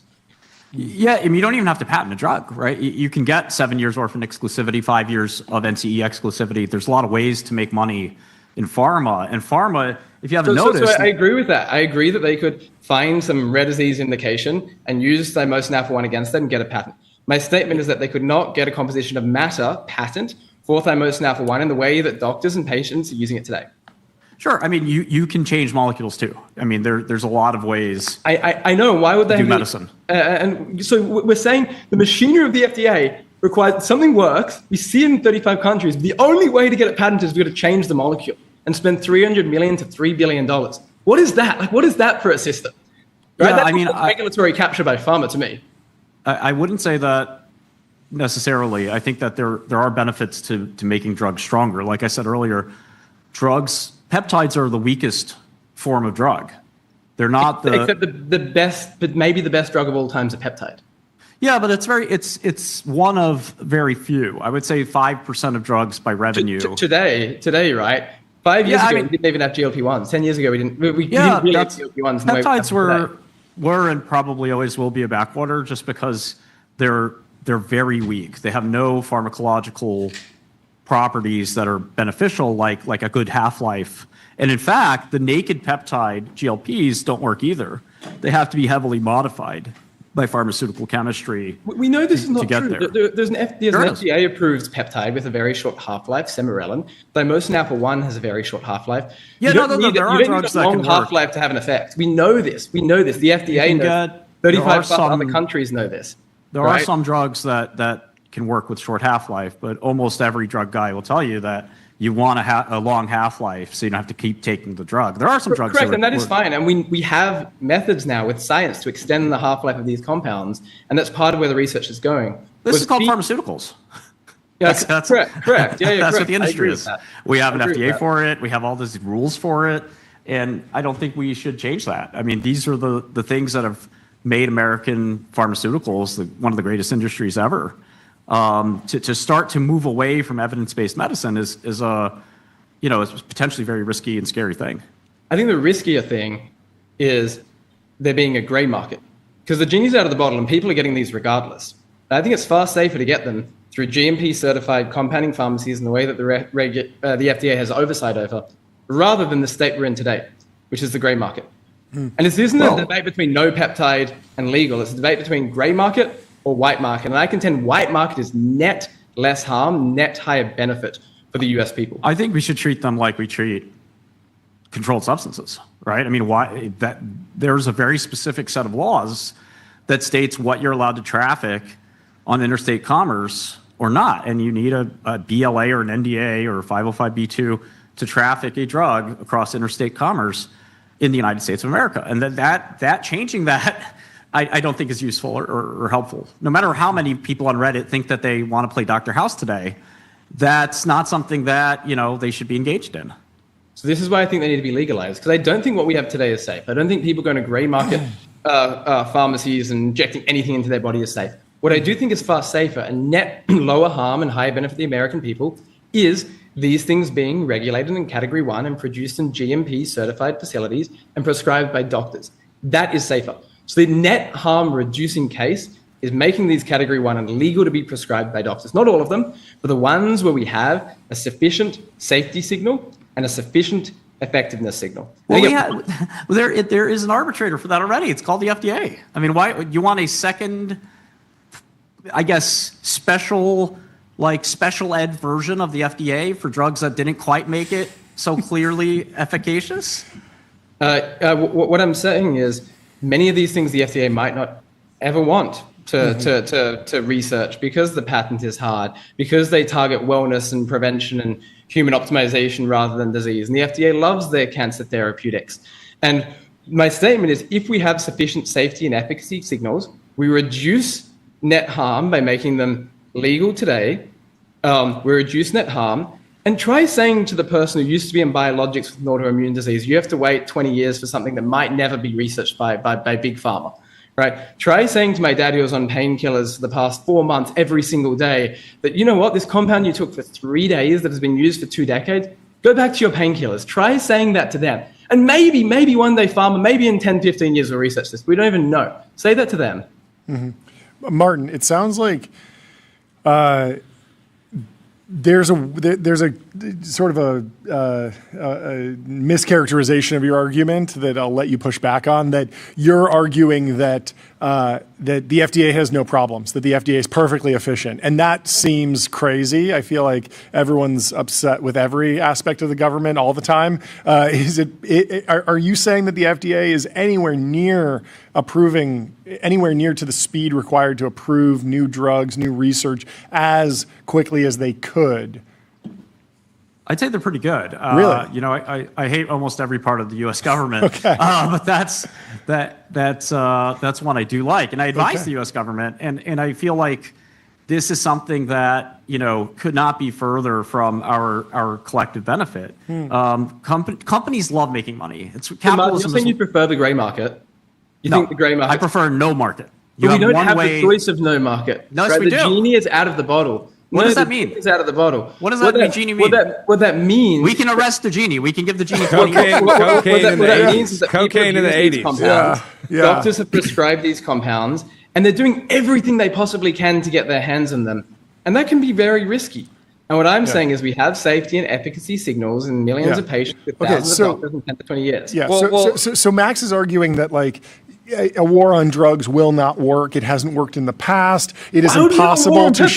No, because if it's gray market, that means illegal. Like Martin is arguing that we can arrest the genie, but can we, Martin? Can we actually arrest the genie? Because it seems like there's a lot of genies, and you had a product behind you that I think might be not legal either, and that was probably available in a corner store. And I know that there are dozens of illegal flavored e-cigarettes and vaporizers that come over and they make their way into bodegas all over the United States, and like this and just those happens. things are provably harmful, and they still provably harmful things do it. I'm saying these things, doctors have their license on the line. I don't think doctors I don't think doctors want to recommend peptides. I don't think doctors like recommending non-FDA approved drugs. I've never met one that did. Well, I know thousands of doctors who do, and I'm saying thousands of doctors. I don't know thousands of doctors. Yeah. I spent my whole Thousands life in is medicine. such a big number. So many doctors. And what I'm saying is, I agree they shouldn't recommend things gray market. What I'm saying is, let's legalize, because that is net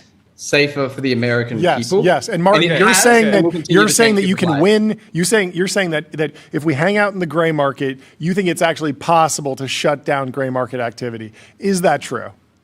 I think you can shut it down, and then I also think that we have a perfectly great system, which is the normal regulatory body we've had for 60 years. Yes. And creating, like I said, a new special ed version of it for drugs that couldn't quite get on the school bus, you know, is not something that we should do, because we have a rigorous way to determine if drugs work or not. Let's go back to the gray market. Let's get rid of all gray market, and my friend can go back on biologics. My dad can go back on painkillers. You should. All of the pharma can continue making hundreds of thousands of dollars from these biologics. Let's do that, sure. And you know what? We're not going to shut that. But you get what I'm saying? Closing arguments. One more thing. So Martin, your stance is generally that these drugs just haven't proven to be that good. They've been around for long enough that a bunch of smart pharma bros and sisters would have, like, you know, taken them through trials already if they really we take a lot of bad stuff through trials. Yeah. You know, BPC doesn't even come close to the muster of a Pharma Bro. Yeah. Okay. Okay. And so it's weak. You're saying there's a placebo that you think is probably real, but then what is the risk, right? Because if somebody's saying, like, okay, it's a weak drug, I maybe get a placebo effect, maybe it just helps. But why should somebody avoid it entirely, regardless of if they're available on the gray market or on this new version of I just the think we FDA? shouldn't normalize making drugs in your bathtub. I think that there's no evidence that any of these things are well made. I think we should leave medicine to the experts. I think that's something SV is very reluctant to do.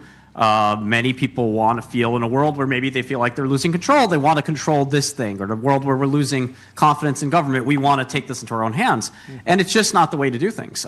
Medicine has progressed dramatically thanks to the capitalist system and the biopharmaceutical system in league with the FDA, which doesn't always get it right, but is quite good. And thanks to that, we have drugs for cystic fibrosis. We have a cure for cystic fibrosis. We have drugs for SMA. We have these terrible diseases. And one last thing is that a lot of these people in SV, you're perfectly healthy. You're talking about 2 sick people there a second ago, but most of the people I know in these peptides, they're taking a modafinil, they're taking drugs for diseases they don't have. And this is not, a great use of people's time or great for their health. And to some extent, the government does exist to help protect people from themselves and their own stupidity. And then Max, you're planning to take BPC 157 through clinical trials. Are you planning to take any of these other peptides through? Yeah. And so then where does that ultimately go? Yeah, so we're working with a handful of different biotech companies that are taking these through clinical trials. We're in the early days of setting that up. And my statement is not anti-FDA or anti the machinery we have. I think it solves a lot of purposes. I just think it doesn't solve all purposes. And my statement is not that the current system is always perfectly right. I think when new data comes along, when new science comes along, when there's a dangerous gray market, we need to accept that the times have changed and adapt the regulation. It solves a lot of purposes. There are many parts of it that are exceptional, but it is not complete. And I'm saying that we should do what the FDA has said they're doing, which is legalize several of the category 2 peptides that have the strongest safety and efficacy signals, because that reduces net harm for patients and increases net benefit, even if pharma doesn't necessarily like it because they're not making money from their $100,000 biologic drug anymore. Sure. Martin, any closing statements? It's been great. Yeah, I just want to say pharma did try to develop BPC and failed. Yeah. Okay, we went through that. It's a good point. Well, thank you so much for joining today. Thank you to you both. Everyone had a great time. Good job keeping it civil, boys. Yeah, very civil. This was very civil, fun. very We'll have to do professional. this again. The next time a new peptide goes viral, we'd love to have you both on the show, independently or together. Have a great rest of your day. Have a great week, and we will talk to you soon. Great Goodbye. stuff. Cheers. Max. Let me tell you about Console.com. Console builds AI agents that automate 70% of IT, HR, and finance support, giving employees instant resolution for access requests and password resets. And let me also tell you about Vanta, automate compliance and security. Vanta is the leading AI trust management platform. Up next, we have Mitchell Green, the founder and managing partner at LeadEdge Capital. The news, LeadEdge has closed a $3.5 billion seventh fund. What's going on, Mitchell? Great to see you. How's life? By the way, somebody likes Diet Coke. I like Coke Zero. I got Coke Zero better. Coke Zero guy. Coke Zero. Did you go through a Diet Coke phase, or you? I did back in the day, and then Coke Zero came out, and I started drinking that. I'm pretty sure both of them are going to kill us, but that's fine. Well, you and John are running the A/B test. I'm having the podcast in a can from Andrew Huberman. Congrats on the new fund. Big number. Take us through it. Yeah. So no, it's good. So it's just a continuation of Fund 6, Fund 7, $3.5 billion. We really raised it late last fall. Raised it late last fall. But no, it was good. Look, we really didn't know what to expect about the fundraising market. Everybody had said it'd been really, really hard, but then you see these big giant funds get raised. And so, no, we had a lot of interest from existing LPs and some new LPs and things like that. What is contrarian about LeadEdge's stance as a fund or messaging to LPs? This is a software-focused fund. Some people, at least on X, would say you guys are crazy to have that positioning. But certainly the results have been fantastic. Yeah, look, prior history means nothing about the future as well. I think the things that make us contrarian and like different in the world, one, our LP base and how unique it is. We have all these we do have big institutions. 95% of our capital comes from people that are world-class execs and entrepreneurs. You guys probably had a bunch of our LPs on the show. You could look on our website and see examples of a bunch of these people, and then how we leverage these people throughout the investment lifecycle, whether they help with diligence, whether they help with helping customer intros, recruiting, advisory for companies. I think that makes us different than most people. What we invest in is, we just take a very focused approach, and we're just like, listen, you have to meet X number of our 5 criteria, and now it's like, are you 25 million and are you 10 million plus in revenue? Are you growing 25% a year? Are you profitable? Are your revenues greater than your historical cash burn cumulatively? And again, you have to meet 5 of the 8, and so that kills a lot of companies we might otherwise see. And again, we just find companies that meet those criteria, and so a first couple deals in the fund, without naming the companies, one is a $500 million, last year did $500 million of ARR software business, growing 50+% a year. We funded another private equity fund that owned it, their continuation vehicle, because what makes us contrarian is we're very unique in that way. We'll buy 10% of a company in a minority deal, put money on the balance sheet.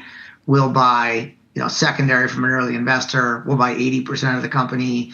We'll do everything. It's really kind of we just want to get into the best businesses. And look, we invest in businesses that grow, that have super high gross margin, that have 70+% gross margins, that are hopefully capital efficient, that have really happy customers with high gross dollar retention. Software is one of those buckets. Yeah. As well as financial information technology companies, information services companies, payments businesses, internet marketplaces. We've invested in logistics businesses. If it meets the criteria, we'll invest. There are still the whole idea that software is all going to zero is a bunch of complete utter nonsense. Yeah, we were talking to Carl Eschenbach on the day he rejoined Sequoia last Thursday about the SaaS apocalypse, and he was just stressing the fact of how sticky these relationships are, and the fact that people buy things from other people. They're not just going to overnight switch everything and how they do their business. What are you actually seeing? How have you processed the SaaS apocalypse? Have you processed this idea of all these legacy systems just being upended overnight? I mean, it's complete utter nonsense. Carl's a buddy of mine. I'll see him tomorrow at a board meeting. Actually, awesome. It was great. I think we're fine. I think I'm literally going to go back with him from the board meeting. Nice. No, he's fantastic. I mean, let's not forget that the U.S. government still runs. I think we think the huge opportunity. We do some public stuff as well. So we actually own Workday. And by the way, I think a 99% gross dollar retention business. Yeah. The U.S. government still runs on PeopleSoft.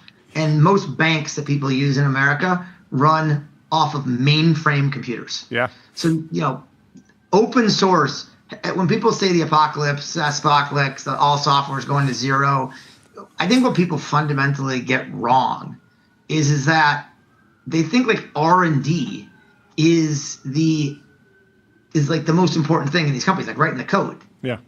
It hasn't been for decades. Open source software is a big industry. Yeah. Companies like Grafana, Databricks, Elastic, HashiCorp, Red Hat. There's 20 more of them. You can get that stuff for free. Yeah. The reason that enterprises pay for it is they need somebody to deal with customer support, security patches, user authentication. This stuff's very complicated to do. Yeah. I think what software companies are going to become, and by the way, there's going to be ones that survive, and there's going to be ones that don't. All that you see in periods of technological change is things can happen really fast. And it's not only software companies, it's really automotive companies. If you're Stellantis and you have tons of debt, and I'm totally making this up, and you're Ford and you have no debt, well, if you believe AI and robotics are going to come to manufacturing, well, Ford can invest, Stellantis cannot, Yeah. and like they very well may disrupt. Ford may completely disrupt Stellantis. Yeah. It's going to happen across industries here. You saw it in '99 and 2000 with e-commerce companies. Some traditional retailers like Walmart and Home Depot did great. Some people did not. The same thing is going to happen with with software companies. By the way, the same thing is going to happen with accounting firms. The same thing is going to happen with banks. Yeah. Like this stuff is going to completely revolutionize the world. It won't do it as fast as people think. It was funny. I asked Claude yesterday to try to book me an appointment to get a haircut, and I could do it online. It had no idea how to do it. I literally could have just picked up the phone and made a phone call, and I'd save myself 15 minutes. Yeah. What has your interaction been with private credit throughout your career? There's a lot of headlines around the debt load for some of these software companies, and if the business model changes, if that retention does shift, that those private credit funds could be in trouble. How have you been processing the stories around private credit? So look, about a third of what we do is control buyouts. Okay. A buyout tends to have debt on it. Yep. What I would say is, now again, the buyouts we're doing are not big enough, and they tend to be growth buyouts. Like our average portfolio company grows 50% a year. So we might just happen to find a company that's 25 of revenue owned by one guy that wants to sell 60% of his company, but still wants to run it. So our deals are not big enough where we need to go to the private credit funds. Mm-hmm. I agree with Jamie Dimon though, but it's a canary in a coal mine, but it's not software. Yeah. This is what people are getting wrong. Yeah. You don't think the private equity firms overpaid for industrial companies or services companies or anything? I tend to believe where AI is going to be disruptive is if a private equity firm bought a company, put a ton of leverage on it, and it's been running it for margin because they need to drive margins to pay the debt load because they put too much debt on it. They won't be able to innovate. Yeah. So their competitor that doesn't have a lot of debt is going to, could win. I think that doesn't apply to software companies. That applies to everything. Yeah.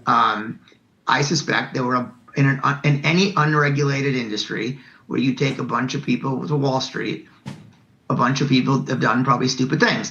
It's probably not the people getting. It's probably not the people getting blamed for it. It's probably the ones doing the blaming. Yeah. Frankly, if you kind of learn, from history on Wall Street. Yep. But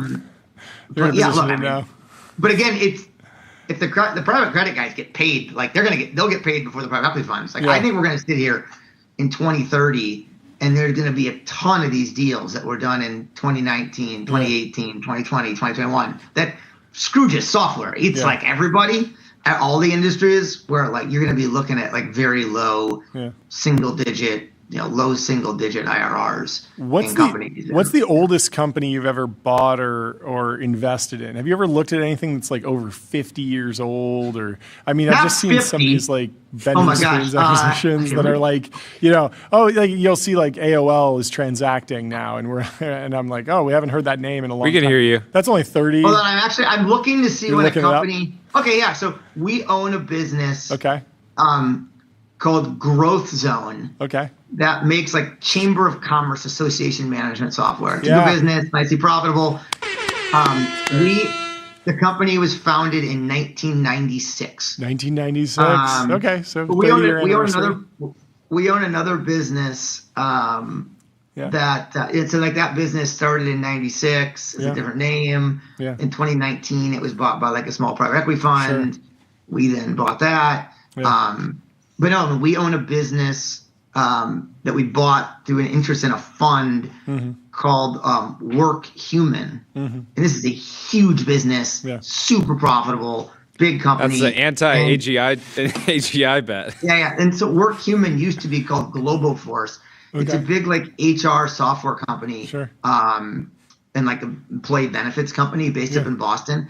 But I think the venture fund we bought out, it was a 2002 vintage venture fund. Wow. And the investment was made in 2004. Yeah. And the company has never raised capital since. Wow. And it's a very large, 9-figure type profit business. That's remarkable. Well, thanks so much for taking the time to come and hang out. Congratulations. Great to see you. We got to hit the gong. Hit it. Congratulations. Congrats to the whole team. See you guys. Great to see you. We'll see you soon. See ya. Cheers. Goodbye. Let me tell you about Labelbox. RL Environments, voice, robotics, evals, and expert human data. Labelbox is the data factory behind the world's leading AI teams. And let me also tell you about Sentry. Sentry shows developers what's broken and helps them fix it fast. That's why 150,000 organizations use it to keep their apps working. And let's kick off our Lambda lightning round. And we are going to be bringing in, we nailed it. We nailed it. The cloud is active. We are now in the Lambda lightning round. Let's bring in Shane from Air. What's Shane, going how on? you doing? How are you doing, guys? Thanks so much for having me. Of course. Great to see you. Give us an update on what's going on in your world. We just released a new ad campaign yesterday in the New York Times. Yes. And have our biggest product release we've ever pulled together here launching tomorrow. Amazing. Give us the pitch. What's the tagline For the ad. for the ad? The tagline for the ad is AI will never smoke a cigarette with you. As someone who started a company that directly competes with cigarettes, I have to boo. But as someone who loves a good ad, I have to cheer. I want to be clear. I'm not endorsing smoking in any way, shape, or form. No, I get it. I think, look, I feel like this is a Goodwill Hunting crowd, isn't it? I feel like you guys watch. Yeah. Jordy definitely has seen Goodwill Hunting. No, he's never seen a movie in his life. He's only seen Borat. It's the only movie he's ever Well, seen. I think the inspiration for the campaign came from a scene between Matt Damon, who's this cocky, overconfident sort of orphan, and his therapist, Robin Williams. Yeah. And they're sitting on a park bench, and Matt Damon is just going off. He's doing his thing, preaching the gospel of where the world is going. And Robin Williams looks at him and he says, look, if I asked you about art, you would give me every history of every artist. You would talk to me about Michelangelo, but you have no idea of what it smells like below the Sistine Chapel. And if I asked you about love, you would probably send me a sonnet, but you have no idea what it feels like to be desperately vulnerable in front of someone else. And then he looks at Matt Damon and he says, look, if I needed to learn what it was like to be an orphan, do you think I would just read Oliver Twist? And I think the reality is today that there's so many of these generative AI companies right now emerging through YC or starting to raise money, and they're projecting what's going to happen with creative work. And let me be clear, I believe everything from Nano to Banana and Seed Dancing, these models are so powerful in what they can do today. But the reality is that creative work is deeply illogical. Yep. It is two things. It is both extremely subjective and it starves for perfection all at the same time. And so, the belief that we have at Air fundamentally is that AI will never replace creative work. And we're saying this as a technology company that's on the precipice, of launching its most AI-centric feature set ever tomorrow. So, I completely agree with you. Like, AI is a tool. I've loved using creative tools from the first version of Photoshop that I probably downloaded illegally all the way to After Effects and Cinema 4D, Houdini, and now generative AI tools. And I feel like there's every time there's a new tool, you just increase the amount of art, the amount of creativity, and things. We usually get the good ending. It feels like it. It feels like we're not. Like we wish we could go back to the time before Photoshop. Get rid of Figma. Like no one wants to move backwards. Everyone's happy with the tools. Everyone's adapted. But it feels like there's still a lot of anxiety. Like what do you think it takes to get people into the mindset of, hey, as an artist, your job's just going to get more interesting, more creative. You're going to be able to do so much more. And yes, that will mean putting food on your plate and earning recognition for your work and being all the things that why you do what you do will still be there in a decade, 2 decades, a century. Yeah. Well, I think the first thing, John, is that as an industry within the tech industry or as technologists, we can't keep pontificating, a narrative about this reality that creative work is the CMO killer. If I see one more billboard on the 101 about the CMO killer, you're going to become a killer yourself. I'm going to lose my mind. And I think that, in what way, shape, or form is it a good idea to tell your customer that they're irrelevant? Yeah. Look, the fundamental belief that we have here at Air is that the work is changing. It's going to be less humans and more machines. That's an acknowledgement that I will be the first to admit. But we have to stop imagining that these machines, this AGI concept we have for the future, will get to a state where everything is automated and you don't need anybody in the loop. And instead, if we built both products and brands in this industry that meet humans where they are and start to actually attack jobs to be done with automation, then great. At AIR, we talk about giving creatives space to breathe. Space to actually work on the stuff that they think matters and to deploy technology into areas of their work that they think should be automated. Yeah. What's the launch tomorrow? What's the exact product? Tell us. Exact product. All right. So 5 things. I'm going to be plain vanilla here. 5 things. One is access to 50 models inside of our product. Everything from Nano Banana to C Dance. You can now access that directly on air. 2, you can access those models through a Canvas editor. So you can grab your assets, which are already on air. You can create variants of ad units. You can change out the text in something. You can take an image and turn it into a GIF for a quick video, whatever you need. 3 is agents who can go out and make those edits for you. Should you want to, communicate with a machine instead of doing it yourself. 4 is a context layer. And this is the sort of biggest differentiator for us. Today, organizations store and manage all of their assets inside of our product. We're their memory. And so we're taking that memory and allowing your creative team to deploy that. Deploying the context means that the agents can start saying no to edits, or that when an agent makes an edit, it can do something that's actually on brand and uses your font or your styling or your photography style. So this context layer is where creatives can actually add instructions so that non-creatives can create and compound assets from what they already have.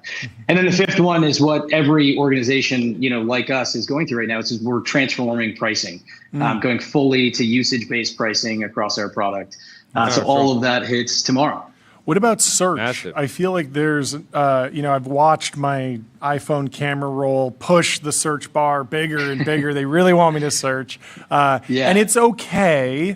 But if I know that there's I screen recorded a video and it has Arnold Schwarzenegger in it, but he's not in the still frame, he's not in the thumbnail, he's deeper in there, and I search Arnold Schwarzenegger, it's probably not going to go inside the video, understand the context, and I feel like AIR has all this like tagging infrastructure. There's an opportunity for just the best in class search. You see people complaining about Gmail search. Same thing is true for Google Drive. At one point I had every file name for every video in Google Drive was just like 75 keywords all the way out, so I could actually search through videos.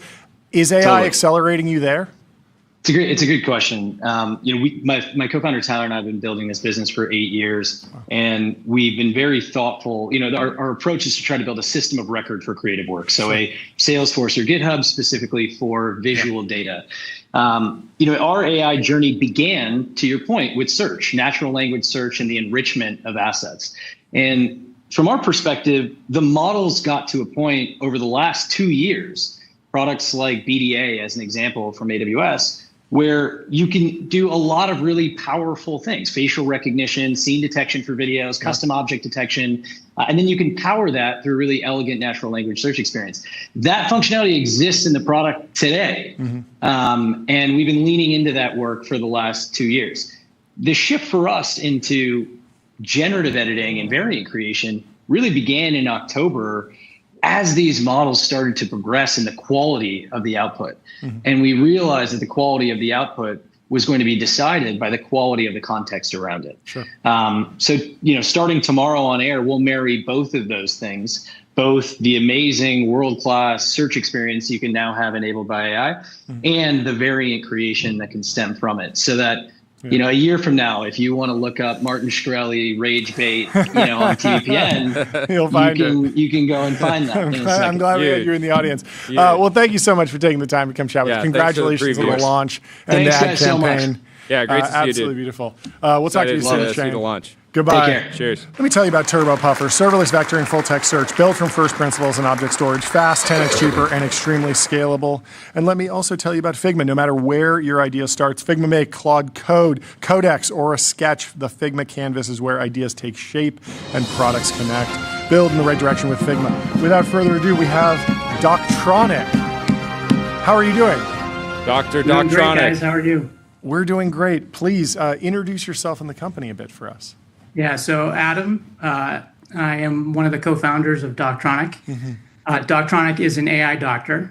We call it that because it's easy for people to understand. Yeah. We have an AI native care platform. You can come to it, chat with it 24/7. It's always free. Yeah. And then when you're ready, you can press a button and the AI conversation, the summary, and a doctor's note is sent off to one of our doctors and you can get care. Okay. That could be urgent care, primary care, anything you need. So, yeah, I mean, WebMD's existed for a long time. ChatGPT has a health functionality, but the key insight here is that you're actually linking to a network of licensed doctors throughout America. Are there particular states that you're starting with? How does it actually work to onboard these doctors? Yeah, so we're actually live in all 50 states, 50 plus one, and we have a network of 50 doctors that are employed by Doctronic, and that includes both primary care, urgent care, women's health, mental health. What does it look like if somebody already has their own doctor and they want to bring them to the platform? I imagine that the same way someone might show, like, oh, here's my 8 sleep data, doctor. What do you think this says about the other symptom I'm having? Somebody might share, hey, I had this conversation with ChatGPT. Can we use this as a jumping off point? What does it look like to bring your own doctor to the platform? Yeah, so our AI system's always free, and at the end of it, you get a doctor's note that you can take to your own doctor if you want. Okay, cool. That's so there are some people that do that. Yeah, that's amazing. And then in terms of the actual business model, who's paying? How do you see that evolving? Where do you think that goes? Right. So right now we make money by providing care, and so when you see one of our doctors, you can either pay out of pocket, it's $39, or you can use your insurance. Okay. And we take almost every insurance out there, including Medicare. Yeah. In addition, we're in the process of building out a number of different partnerships with other businesses that will both license our technology and use our physicians as well. Yeah. How do you think about the opportunity for prescription management? It feels like there's been a boom in telehealth. A lot of work has been done, some controversial, but some very by the book, where they're partnered with a pharmaceutical company and there's licensed doctors in all 50 states that can prescribe. Is that in the path, or is that tangential to your work? Directly in the path. So we launched a program in Utah, first of its kind, where we actually are able to renew prescriptions without a doctor. Our AI makes a clinical decision. That's great. That was launched 8 weeks ago. I think it was a big first step, and we're hoping to build upon that. That's awesome. Jordy? So I'm trying to understand, like, are you guys kind of limited from a growth standpoint due to like how do you scale? Basically, you have these 50 doctors that are employed by Doctronic. Do you need to scale that, or is the idea you can make them 100 times more? How are you thinking about it? Our physicians are, I would say, an order of magnitude more efficient than a traditional telehealth practice, and so instead of a doctor being able to see 4 patients in an hour, they can all of a sudden see 15 or more. And that allows us to scale much faster than a traditional telehealth platform.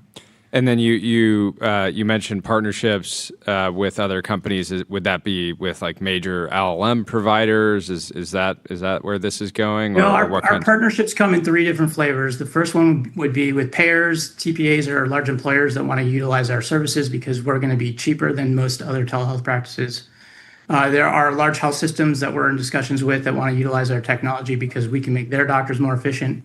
And then there's a whole slew of digital health companies, hardware companies out there that are also interested in leveraging our technology to extend what they can do on their service, potentially providing care.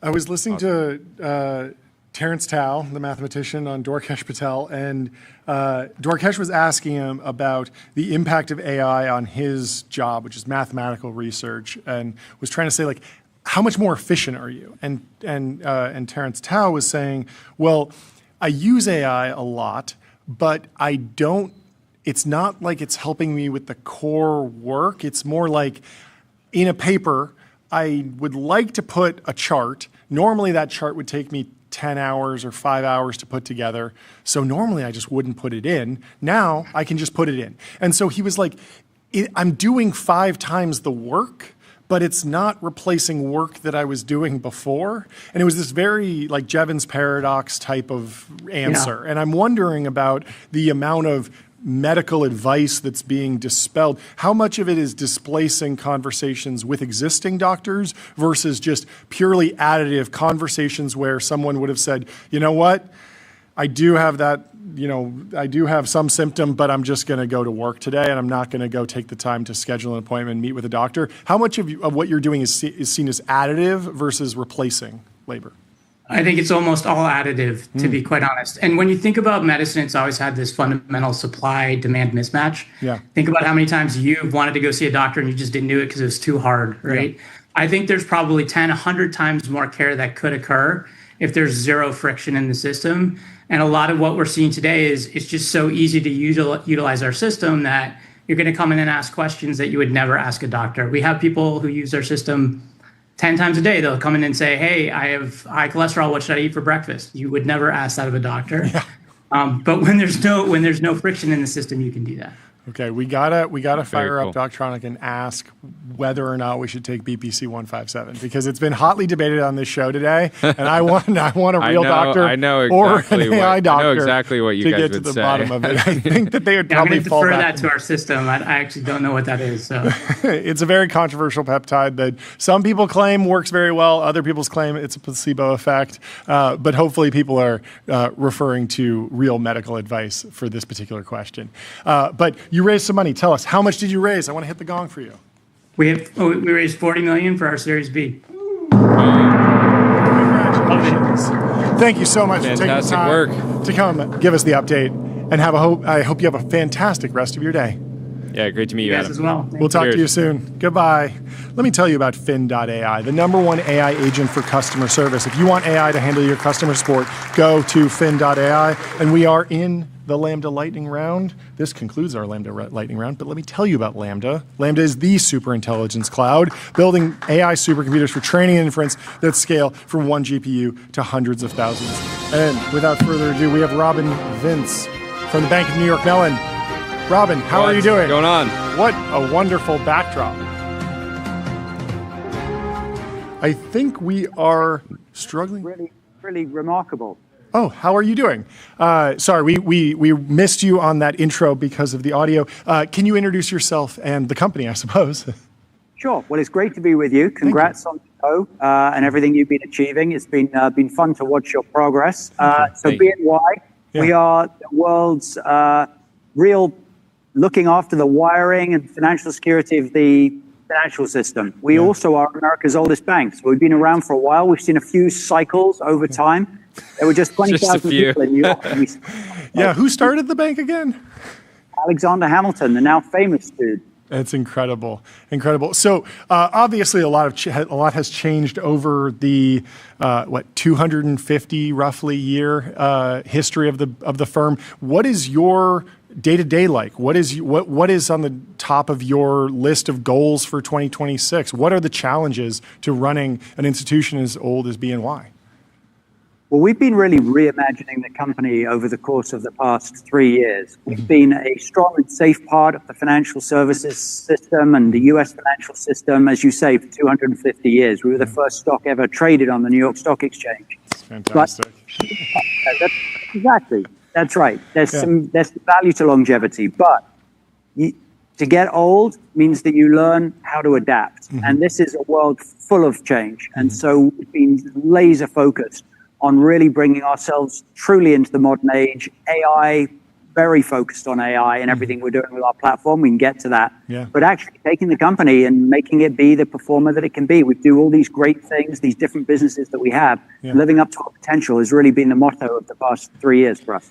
Yeah. As you've witnessed AI progress over the last couple of years, what do you think the biggest opportunities for AI within I would say just legacy financial institutions overall? We had someone on earlier that was talking about, a lot of some of this code still running on mainframe computers and how much modernization that I'm sure you've been working on that's not even related to AI, and then how can AI continue to serve that? I think for us, there are three vectors. And to be fair, I think they're probably the same for most firms these days. And I think that's true for technology software firms. I think it's true in the financial services sector as well. One is just doing what we do, but just doing it in a better and more efficient way. So that could be modernizing code. You're right. COBOL, we have some mainframes. Mainframes are actually pretty good. Wow. Super high volume use cases, but we don't want them to run on old code. So having the opportunity to make that change and frankly, just make it easier to be able to make the change. We've been putting it off for a while. Now we've got great tech. It's cheaper and easier and quicker to be able to do it. Yeah. But also reimagining processes end to end, being able to essentially take multi-step things and collapse them down to be just more efficient, quicker. So running the company better using AI is number one. Mm-hmm. Second vector of change is actually the products and services, just enriching what we do and actually what we offer to clients with AI so that they perform better, provide additional insights, can actually be executing quicker for clients. And so we just become better as an institution in our actual delivery of our products and services. And then the third one, I think, is actually expanding the perimeter of the firm. We're not trying to turn ourselves into fundamentally a different company, but we are interested in taking inspiration from other things that have happened in the world, like Amazon is a good example. Amazon Web Services, once upon a time, it just served Amazon. Then they externalized it as a service, and it essentially became their cloud service. We've got lots of things that we do at super scale for ourselves that we could also do for our clients. Mm-hmm. We are the number one custodian in the world. We custody $60 trillion of assets. We have payment rails. Yeah, it's fun to have scale. You just said the biggest number ever of any company, any CEO on the show, and that's hard to do. $3 trillion a day moves through BNY. It's we touch 20% of all investable assets in the world. So that is mega scale. You could sound it again if you want that. I love it. Just throughput, the data from that throughput allows us to be able to deploy AI into really making the company kind of different. So this third one, spanning the perimeter, doing for other people things that we currently can only do for ourselves, is kind of an interesting thing too. There was an interesting story in the Wall Street Journal today about Mark Zuckerberg looking to build a custom AI or use AI to answer questions in his role as the CEO of Meta Platforms. And I'm interested in how you, as the CEO of BNY, could either are currently using AI or think in the future you might be using AI as a co-pilot for what you do, answering questions about the business. What's on the top of your wish list if someone were to build an AI system that knew everything about your business and could help you do your job as CEO better?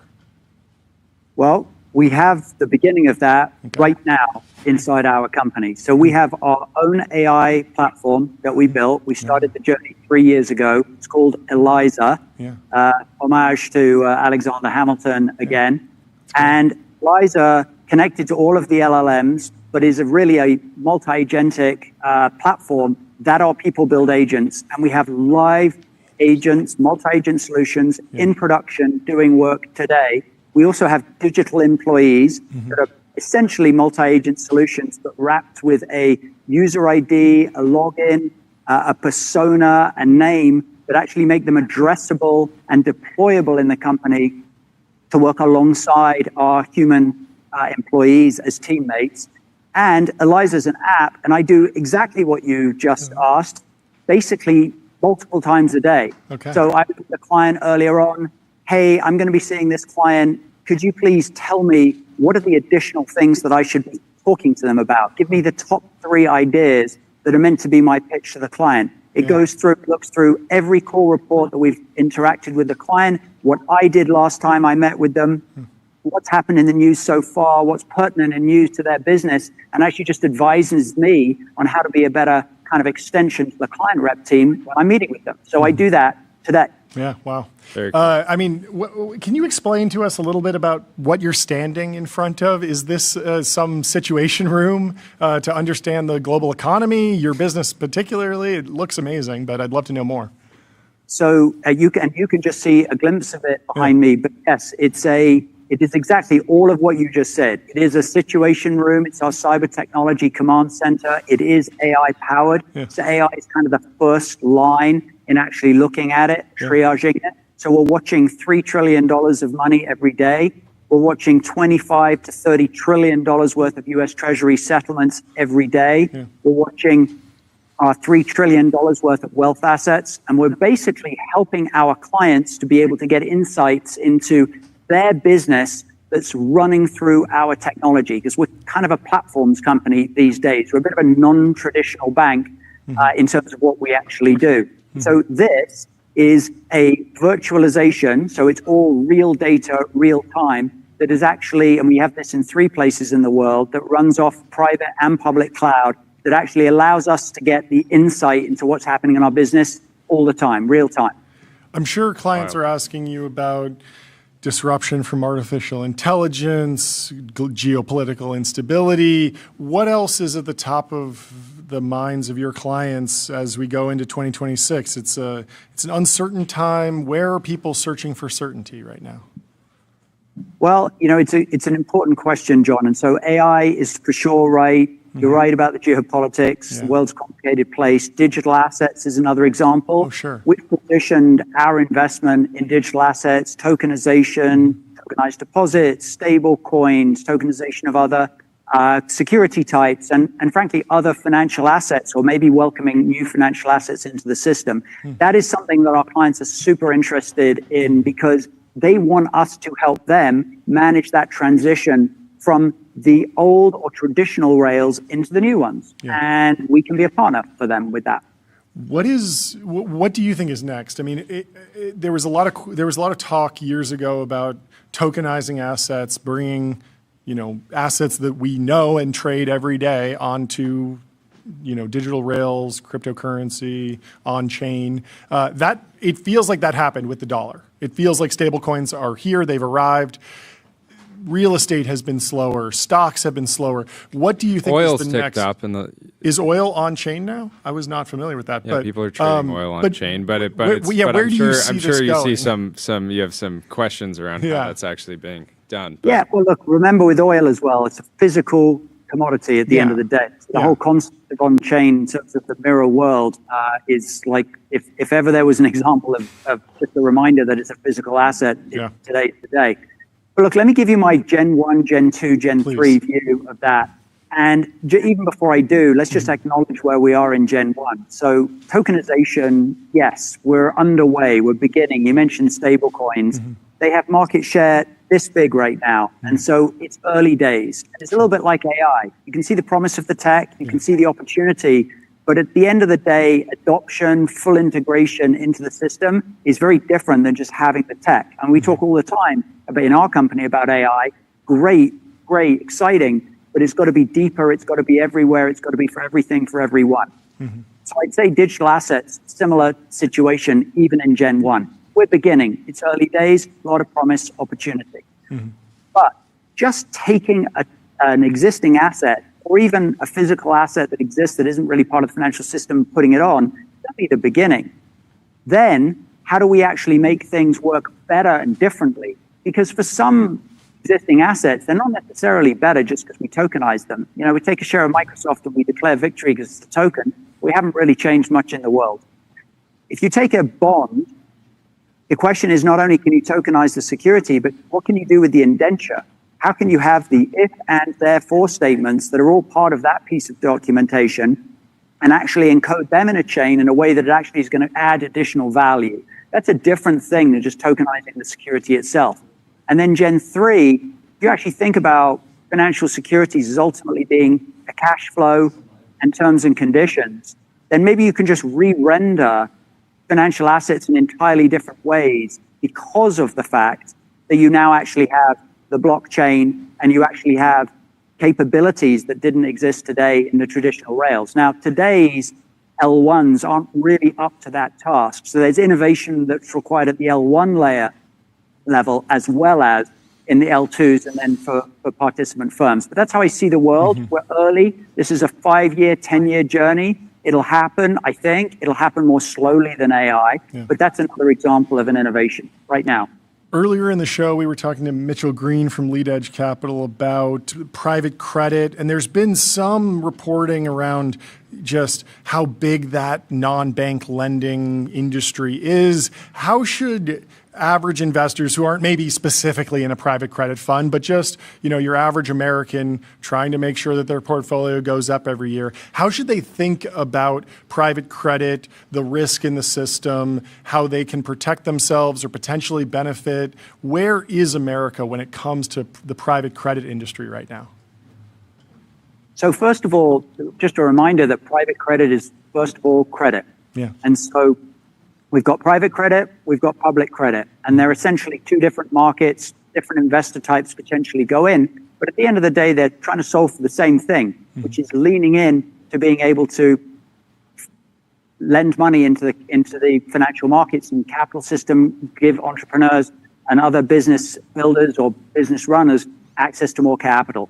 And so there are some types of borrowers who are more suited to the private markets and some who are suited to the public markets and some who do both. Yeah. So there's a lot of drama at the moment in private credit, and there are some good reasons for it because there have been some exposures that are been a bit idiosyncratic to private credit. Yeah. And also there are always liquidity issues when people see headlines and they say, oh my gosh, is my money safe? And then people want their money back. And then you have the old elevator door problem. More people want to get out, but there's not necessarily enough space and there's a bit of a rush for the exit. So that's exactly the problem that we're seeing right now. But the market, I would observe, is today still pretty strong because the credit market's strong. And ultimately, the economy drives the credit market. Now, we have high energy prices for a long period of time, or we have a real weakness in the economy, then we're going to have problems in the credit market. And then we're going to have real problems in the private credit market and public credit market. So I think today we're in this spot where there's a lot of focus. It's a large but not huge market compared to the scale of the public credit market, but the underlying fundamentals are mostly pretty good. But there's a huge watch out with energy, and as a result, a huge watch out into the readout into the real economy. And if we have high energy prices or other cracks and they persist, then it's a different story. Yeah, with the health of the underlying economy, I feel like people track inflation, they track GDP, they track the stock market. If someone's trying to, now today they're an oil expert. If someone's just trying to get an understanding of how the U.S. economy is growing, what are the signals that you would recommend that they actually look through or try and understand? Well, first of all, when you're really looking to the economy, you're looking at employment is super important. People who have jobs feel more comfortable, and people who feel more comfortable go about their lives and they spend and they deploy back and they help the economy to grow. So it's really important to watch in employment and also to watch sentiment. Then consumer sales and spending and kind of credit card health, and are people being over leveraged and how they're going about their spending. Those things are important. What is the profitability ultimately of companies, and are they growing? Are they investing? Are people capital deploying?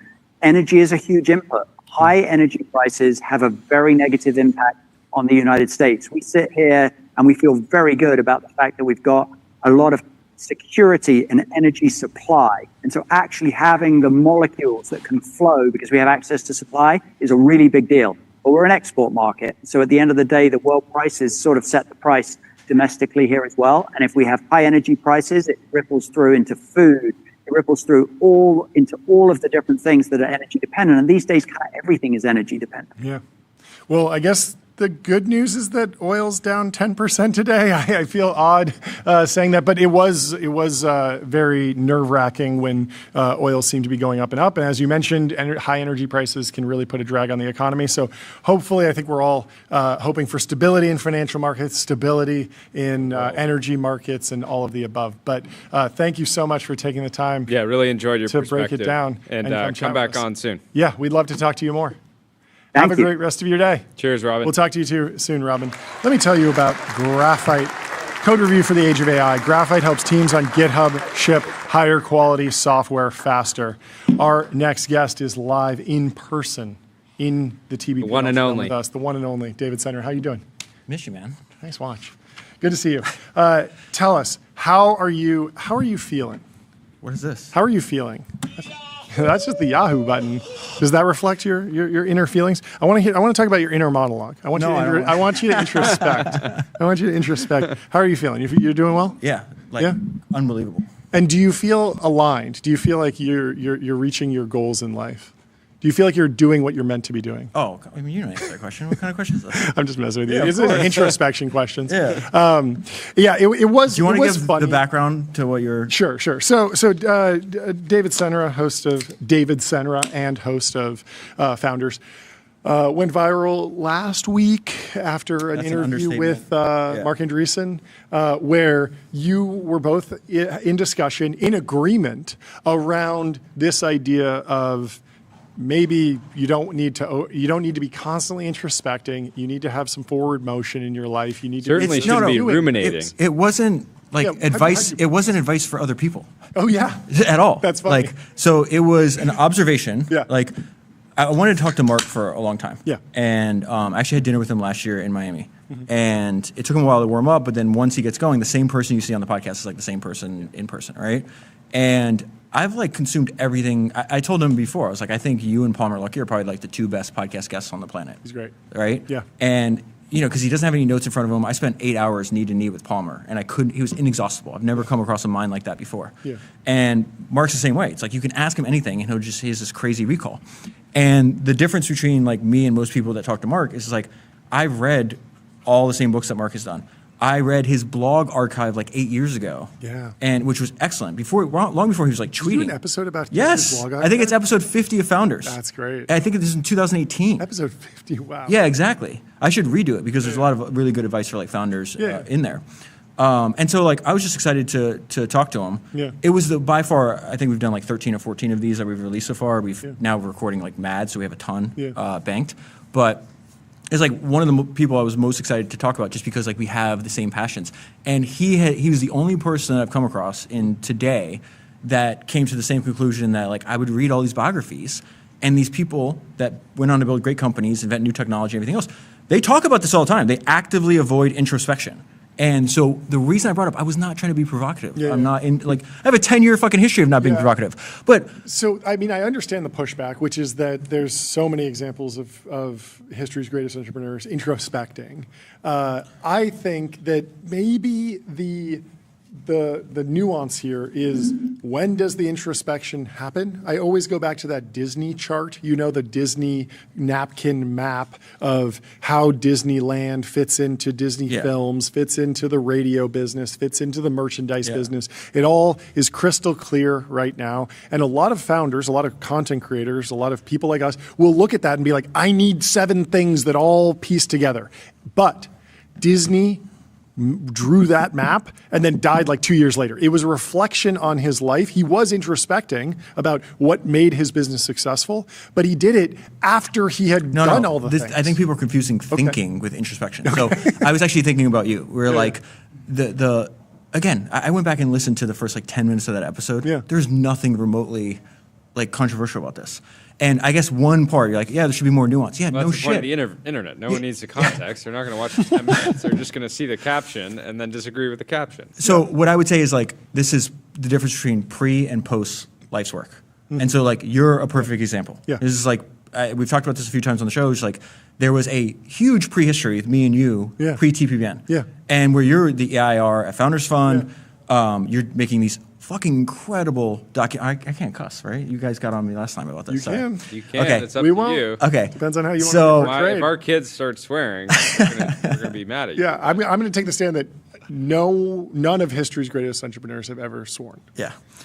You'll go far with that. So what I would say is the prehistory here is you were EIR at Founders Fund. You were making these incredible long-form documentaries on a lot of the same interests that you and I have.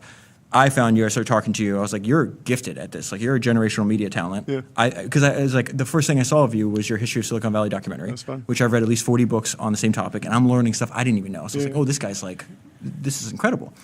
And if you remember at the time, you were trying to figure out, what's that? Goat. You were trying to figure out, it sounds like a sheep. You were trying to figure out, okay, do I start another company? Do I become a VC? So you were trying to figure out, do I start another company? Do I become a VC? God forbid. Yes. Do I? And I was like trying to push you to podcast. Yeah. And then you went telling through. me it was a good business. And then you went through multiple different You're actually variations. God damn it, Jordy, stop.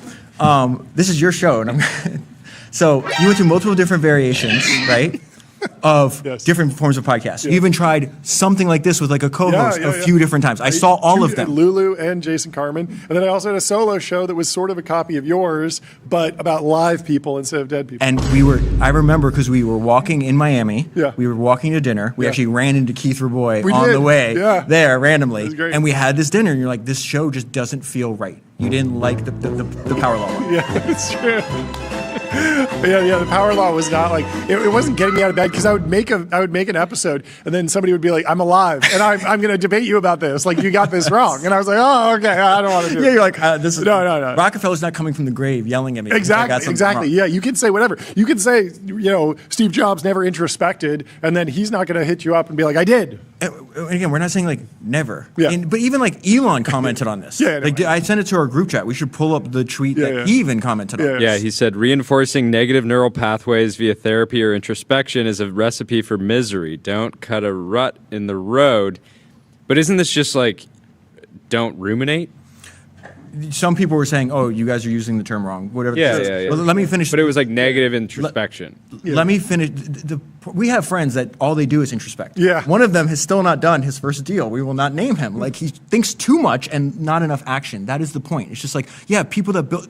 This is not controversial. People that built great shit turned out to do a lot of action. Like they take a lot of action, as opposed to like just sitting there thinking about how they feel. Yeah. And so even the isn't it Blackstone whose first deal, Steve's first deal was like a total flop, if I remember correctly. I don't know. I don't remember that, but let me go back to John. It's like I wasn't sitting there thinking about like what's the perfect media product. I was trying things, being very forward motion, being very aggressive about these different things. The important part is you were trying to figure out a business that fits for you. Yeah. And then this is why when I immediately saw you guys, you were in like the wrinkled t-shirts, you were filming at the Jonathan Club. I was like, this is it. You found it. Yeah. The reason I bring that up for you is because I think it's a great illustration of the point. It's like, I talk to you guys every day. You don't wake up thinking about like, how do I feel today? Or like, what should I do? You guys just are unbelievably dedicated to, because you found your life's work. Yeah. And I know this because like, how many people try to buy the show? How many people have tried to invest in the show? Yeah. How many people try to get you to do other things? Yeah. And you're like, no, like we just want to do this and we just want to do this forever.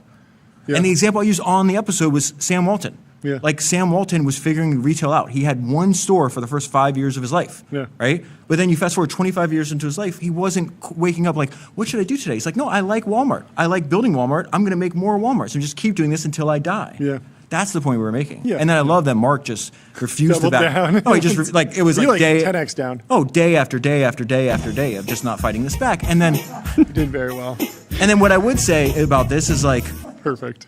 we hit on this like weird unintended like political divide where like Okay. a lot of like my liberal friends were texting me and saying like this is wrong, this is evil, and I'm just like, Oh, interesting. I think I'm not a wrong like evil yeah. person. And then more of my conservative friends like, yeah, no shit. And that was unintentional. So a lot of the hate comments came from like the socialist side of Twitter, which fuck them people. Like I hate socialists. Like good. I'm Got glad I canceled upset by you. the socialists. Good. Good. More inspiration to grind harder. Tell us more about the show. What's coming down the pipe? How are you thinking about it? How much are you on the road these days? A lot of people. So Jordy has seen the new studio, Yeah. which you got to come out and see. Okay. Crazy. Yeah. It's crazy? Yeah. It's probably actually the craziest podcast studio Really? ever in history. Wow. Just like the actual dirt that it's on. Okay. Yeah. Love it. We just had Evan Spiegel out there. Thank you for making that Amazing. connection. But he started watching the gonna be show, great. and he's Yeah. like, "Can I be on the show?" Yeah, and no, then he's he great. had known because he's like, "I love these guys." Yeah. So the answer is just like, I'm not. I mean, we will travel if we have to. Yeah. I'm trying to push as many people as possible to Malibu. Yeah. We're having a lot of success with that. Great. And we're all really friends with my good friends with my co-founder Rob Moore. And like every time, like the Andreessen one we did, I probably did that like 3 weeks before he came out. And I was like, again, I don't do any drugs, but I was like Yeah. high as a kite, and I was just like shaking Rob. I was like, just put a founder in front of me every single day. Yeah. Like that's the biggest thing. So Yeah. yeah, I definitely feel like I'm not waking up thinking, what should I do today? It's like I'm completely. What's addicted to the this. pipeline of people that are coming on the new show that have never done a podcast? Okay, so so we all know Because that's the real alphas. Like there's a thousand. There's not. I'm saying like all of it, but I'm just saying like there's 1,000 people out there Yeah. that would break the internet if they did a show and they just for one reason or another. Yeah, who's your Sarah Payne? Okay, so there's two things here. One, there's a lot of other podcasters. A few have tweeted this publicly, and I don't really respond to anybody on Twitter, but I've said, hey, I think of this differently. They're like, I don't like doing people that have the podcast circuit. Sure. And when you say that, you're just admitting that you have no differentiation, you have no unique perspective. So like, I really wanted to do Mark because we would never interview someone here if they had done a different podcast. Yeah, exactly. But I wanted to interview. What? This is your 6th show today?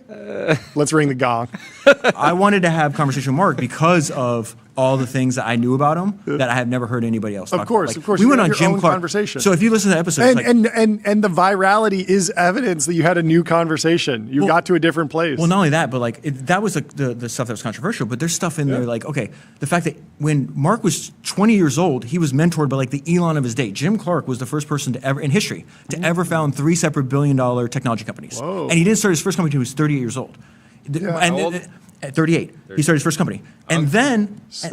check this out. And then there was this book from like 2001 that was published that I read by Michael Wait, Lewis. and before he was 38, was he just like introspecting or? No. He was an academic. The moment he stopped, He was an academic, but straight to the top. he describes himself in the book. He just said as a self-described loser because he was smart and he had papers written and he was teaching, but he had no money. And then I think his second or third divorce. The guy's like, He was literally just. Who is this again? Jim Clark. Jim Clark. Yeah, Okay. Jim founder of Clark Silicon Graphics, Yes. Netscape, the company that turns into WebMD. Yes, and Mark Andreessen was really young when he co-founded Netflix, but he had Jim Clark. Netscape. But he had Jim Clark as like this older. He's mentor. He's co-founder. Mentor. It'd be Which like is a wild thing because normally if you walk into Andreessen's office and you say like, I'm 20 and I have a 40-year-old co-founder, people will be like, this is odd. Like normally we fund like 2 Stanford grads. So I read an entire book on this. It's very interesting. He talks about it in his blog archive, and I did 2 other episodes on the same book, like 2 or 3 years apart. Yeah. I don't know how no one ever brought that up to Mark. But it was so fascinating. And he tells 3 different stories on the podcast, spread by like 30 minutes in between each story, about how formative this was. That the reason he is the way he is because he was mentored by Jim Clark at 20. How is that not interesting? Yeah. So I want to have my own spin on people that, or do other podcasts. There is another one coming out. We're actually flying to New York to do this one because it's going to be one of the craziest locations that you could possibly film in. Okay. This was suggested by somebody I can't name on the show. He's a good friend of us 3. Sure. He's probably the smartest person that we all know. Sure. And he's like, hey, we were at dinner in Miami, and he's like... He who shall not be named. Exactly. And so basically, he's like, what are you talking about this guy? I can't tell you who it is yet, but this guy's product, if you are wealthy in the world, you will know and probably have... frequented this guy's product, and it's outside of tech. It's nothing to do with technology. And so he's never, what'd you say? Chrome Hearts. No. No, but he's never done a podcast. He doesn't even have any, this guy doesn't even have any social media. He designed wraps that go on Huracans. The chat is saying you're bringing vague posting to podcasts. Who? You are bringing your vague posting. Who? You're vague posting on a pod, which is innovative. Let's be less vague. What do you think about the AI podcast that's at the top of the charts right now? It is coming for all of us. It's putting us all out of a job. Is this the Epstein one? Yes. Yeah, but I think they're transitioning to they're going to do more. They're going to do a bunch of stuff.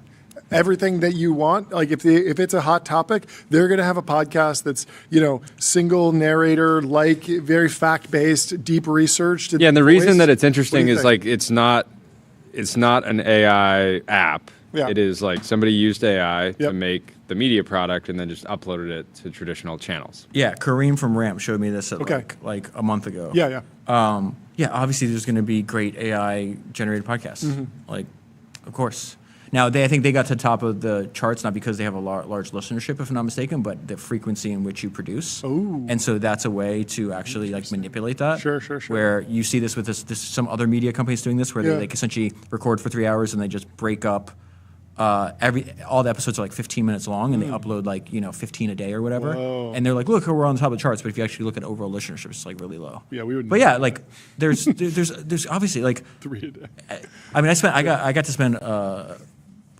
I think I can talk about this. Pretty sure I got to spend some time with Demis from DeepMind, and just like that is the most AGI pilled fucking person I've ever come across in my life. So he thinks it's coming for everything. Yeah. So yeah, obviously there's gonna be great AI generated podcasts. Yeah. I think the people making AI podcasts would stop if they knew they were competing against you?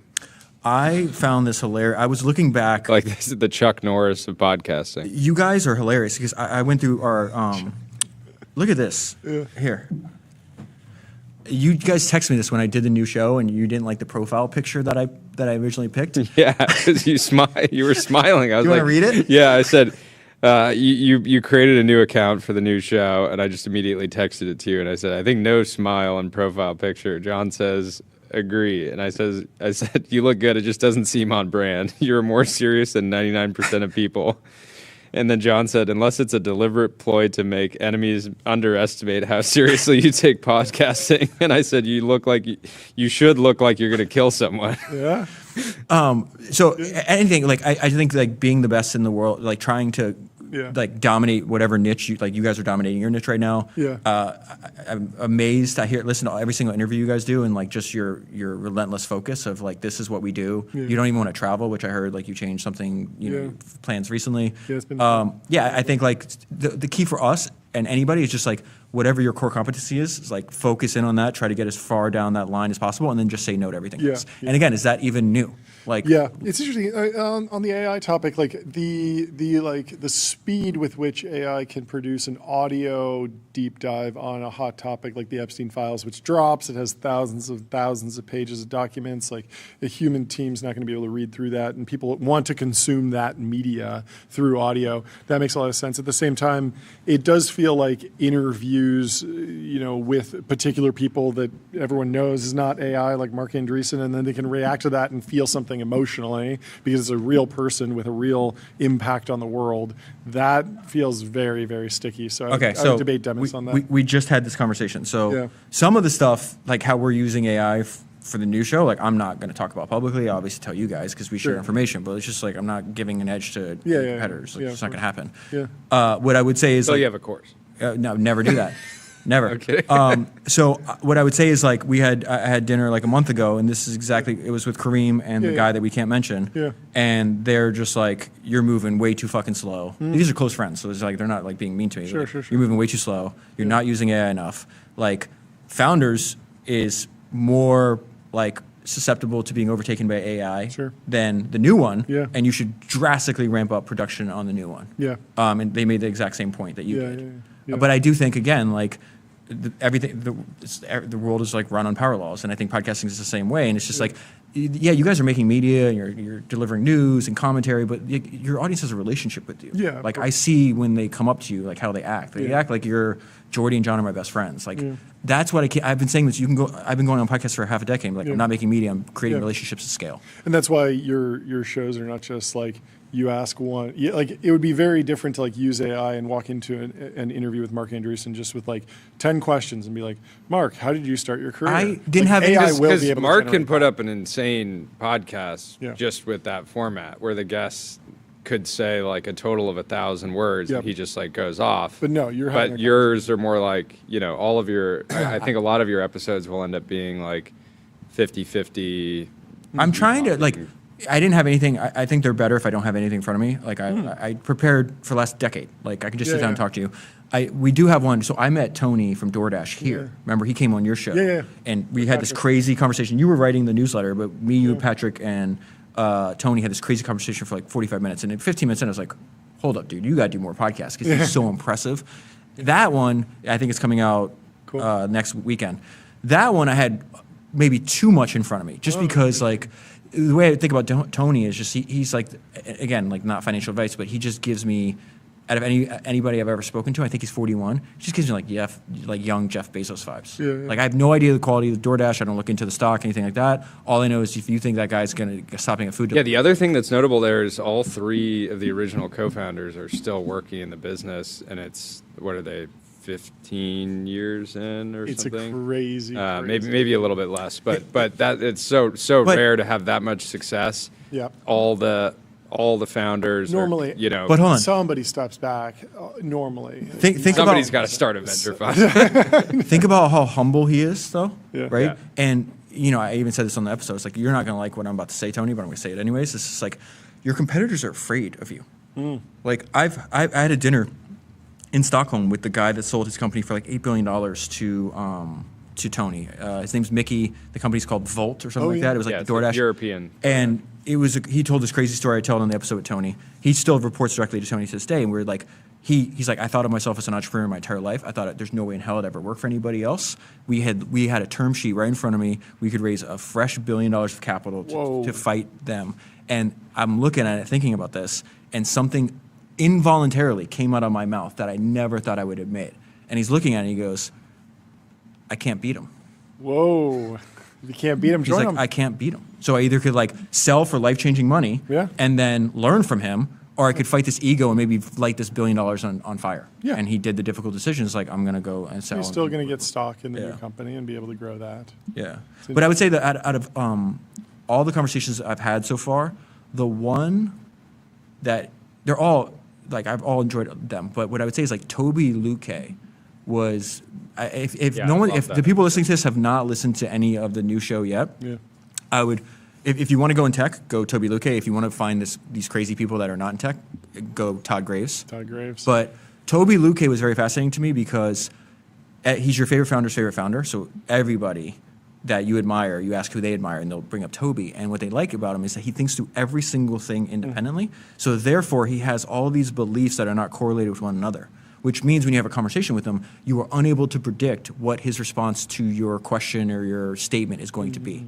And that, we talked for 4 hours. So we talked for a half hour before we recorded. Then we recorded for 3 hours. We edited down to whatever it was. Then we recorded for another 30 minutes, or talked for another 30 minutes after. And I could have kept talking. I was like, dude, I got to catch a flight. I'm going to have dinner with Charlie Rose that night. Like, I had to like fly down there. It was like, we would have kept talking. Like, he just blew my mind. And one thing he said that I think would be interesting to your audience is he believes, and I think he said this on the episode, that we're going to look back on the year 2026 as the year that every single business in the world was up for grabs. That AI is coming for everything. Every single other business will have to be reimagined. And you're going to look back at this is the year where it should have been obvious to you that you can rebuild the AI native version of whatever exists out there. Interesting. Meta has scaled back their metaverse plans, kind of refocused the company. A lot of people over the last couple weeks have been kind of dunking on Zuck for that. Anything stand out in history where great entrepreneurs, CEOs made like massive bets and they didn't pan out? I would say as a Meta shareholder, I think it's great that Zuck is willing to like bet heavy on, trends that he really believes in. And also it's great if you kind of run it down and then realize you're hitting a dead end or need to refocus. But what's your view on swinging for the absolute fences and missing sometimes? I mean, it's obviously inevitable. Jeff Bezos has this great line in his shareholder letters where it's like the size of your failure has to scale with the size of your company. So he's like, I can't make a $300 million mistake anymore. I need to be making, I think the Fire phone was like a $3 billion. Like, yeah, that's good. Like, okay. Yeah. So, because I'm going to somewhere, like I have to, like, it's just inevitable. Yeah. What I will say is I've spent some time with Zuck. I don't think he has a peer. Like I told him this, it's like who else is his age? And he's still somewhat of a puzzle and mystery to me, and that's why I'm like interested in like to continue to talk to him, because it's just like I've read every single book on Facebook. They're all bad. There's no good books on Facebook. Some of his, most of his interviews, like there's just certain things I want to talk to him about that because I'm just naturally curious about. I think this is the whole point where people like, you guys are having this immoral conversation about introspection. It's just like... It's funny because, you actually want him to introspect. You want the interview that you would do with Zuck would be very reflective. It would not be, tell me how you're thinking about MSL's product roadmap. No, I don't even think it would be introspective. It would be like, I want to know how... Like, the reason I signaled out the Toby Luque episode is because when I sat down with Toby, and I did this with Brian Armstrong too, who was awesome, it's just like, I want to make like a how Toby Luque works episode. Yes. Like, and this is what I just want to know. There's no gotcha here. It's just like, how do you think about building businesses? How do you think about retaining talent? Why did you do this product? Like, just tell me the stuff that you have 25 years as, in his case, 20 years experience as an entrepreneur. Like, that's one, very rare, especially one in a single company. Like, you've learned all kinds of crazy stuff. Like, just like, let's get some of this on record and like, let's talk about this. So same thing with Zuck. I'd just be very interested. What I like about him is like, he has this just like inner clock where, he's going to make these massive bets. And, so obviously he knows he's obviously not stupid. Like some of them are going to fail, of course. Yeah. What do you think about retired interviews? People What's that are that? out of the game. The risk with a live player, someone who's actively running a public company, is that the SEC is listening to what they're saying, that they want to stay on talking points, that they have a bunch of different incentives. Well, if they say, oh, well, the easiest thing I ever did was cut back my marketing spend because none of that stuff was working, well, then their head of marketing is going to be upset. There's internal politics. Whereas when you do an interview with somebody who's retired and no longer in the game, sometimes they can speak a little bit more freely about their industry, their life's work, their career, et cetera. Yeah, I would, if I could have a show of just 80-year-old billionaires like that would talk. Like I got to spend time with Sam Zell before he died. The fact that I was ever able to record a podcast with him, like now that I have this new vehicle, is like, man, because he's just like doesn't care. He's dying of cancer. He's going to say whatever. So my friend Sam Hinkie, I just saw him like 2 weeks ago, and he actually gave me advice. He's like, you should organize your guest list in reverse chronological order, because like there's one guy we're working on right now who's one of the most successful people. We already had to reschedule with him. He's 87. 87, yeah. And he is like unfiltered. What about incredible? What about the tension between a name brand live player like a Toby Look? He's somebody who has done other podcasts. People are know Shopify. Maybe they built a business on Shopify. Like it is not fully a consumer brand, but it will draw a certain level of attention. Versus 80-year-old billionaire who's been owns half the farmland in Montana, might have had a fantastically rich life, but one behind the scenes. Is there still an interview to be done there? Yeah, like. How do you guys choose the people you want to talk to? Like, well, a lot of it's news driven. So a lot of it's about, what's happening right now in the world. Who can we talk to contextualize that? And so I enjoy those reflective moments when they come up, but they aren't as much of a driving force at all. So I like try to, I went on a walk yesterday, or maybe yesterday. I don't even know where I was yesterday. Yeah, it was yesterday morning. And a really good friend, really smart person, is just like, you have one of your gifts is like distilling everything down to like what is actually essential. Mm-hmm. And he's like, you help me talk through all these issues I'm having with my business this way, but you do it for yourself, where it's like, I'm just going after things I'm intensely interested in, especially in the age of AI. If you're not following what you're obsessed with, like I think you're doing it wrong. Yeah. So Founders is just the books that I'm intensely interested in reading. And the new show is just people I'm intensely interested in speaking to. Some of the stuff, the people we have recorded, they'll like might be known as like small niche thing. I'm not going after like just big names. Mm-hmm. That's not interesting to me. It's like the rubric is the decision making here is very simple. It's just like, am I intensely interested to sit down and talk to this person? Like Evan Spiegel. I showed him too. This is like I did an episode of Founders on him. I think it's episode like 25 or 24. It's like a long time ago. And there was like one thing that happened with Evan, because I talk about Edwin Land all the time, founder of Polaroid, Steve Jobs' hero. Steve Jobs copied a lot of how Edwin Land built Polaroid and used those ideas in building Apple. Steve Jobs of mentoring technologists. Yeah, and like he's the patron saint of founders. And so I read this book about Evan, and Evan is 21 years old, and he's talking about that he's got two heroes. And it happens to be Steve Jobs, which makes sense. Yeah. Every 21-year-old kid trying to be an entrepreneur at the time had Steve Jobs, and then Edwin Land. It's like, how the hell does a 21-year-old even know? We got another Land head. Yeah, we had an incredible conversation about that. No, yeah, different Land. Stop. Yeah, and so like that, you see what I mean? Like we have the same interests. This is a guy that has influenced my thinking. He influenced your thinking, and of course you wind up with a camera company. Yeah. Like it makes perfect sense to me. Oh, that makes sense. And I don't care. Everybody's like, oh, market capper. I don't care about that. iPhone is also. But people are like, what about like if the stock price is down or the market cap? So I don't give a shit.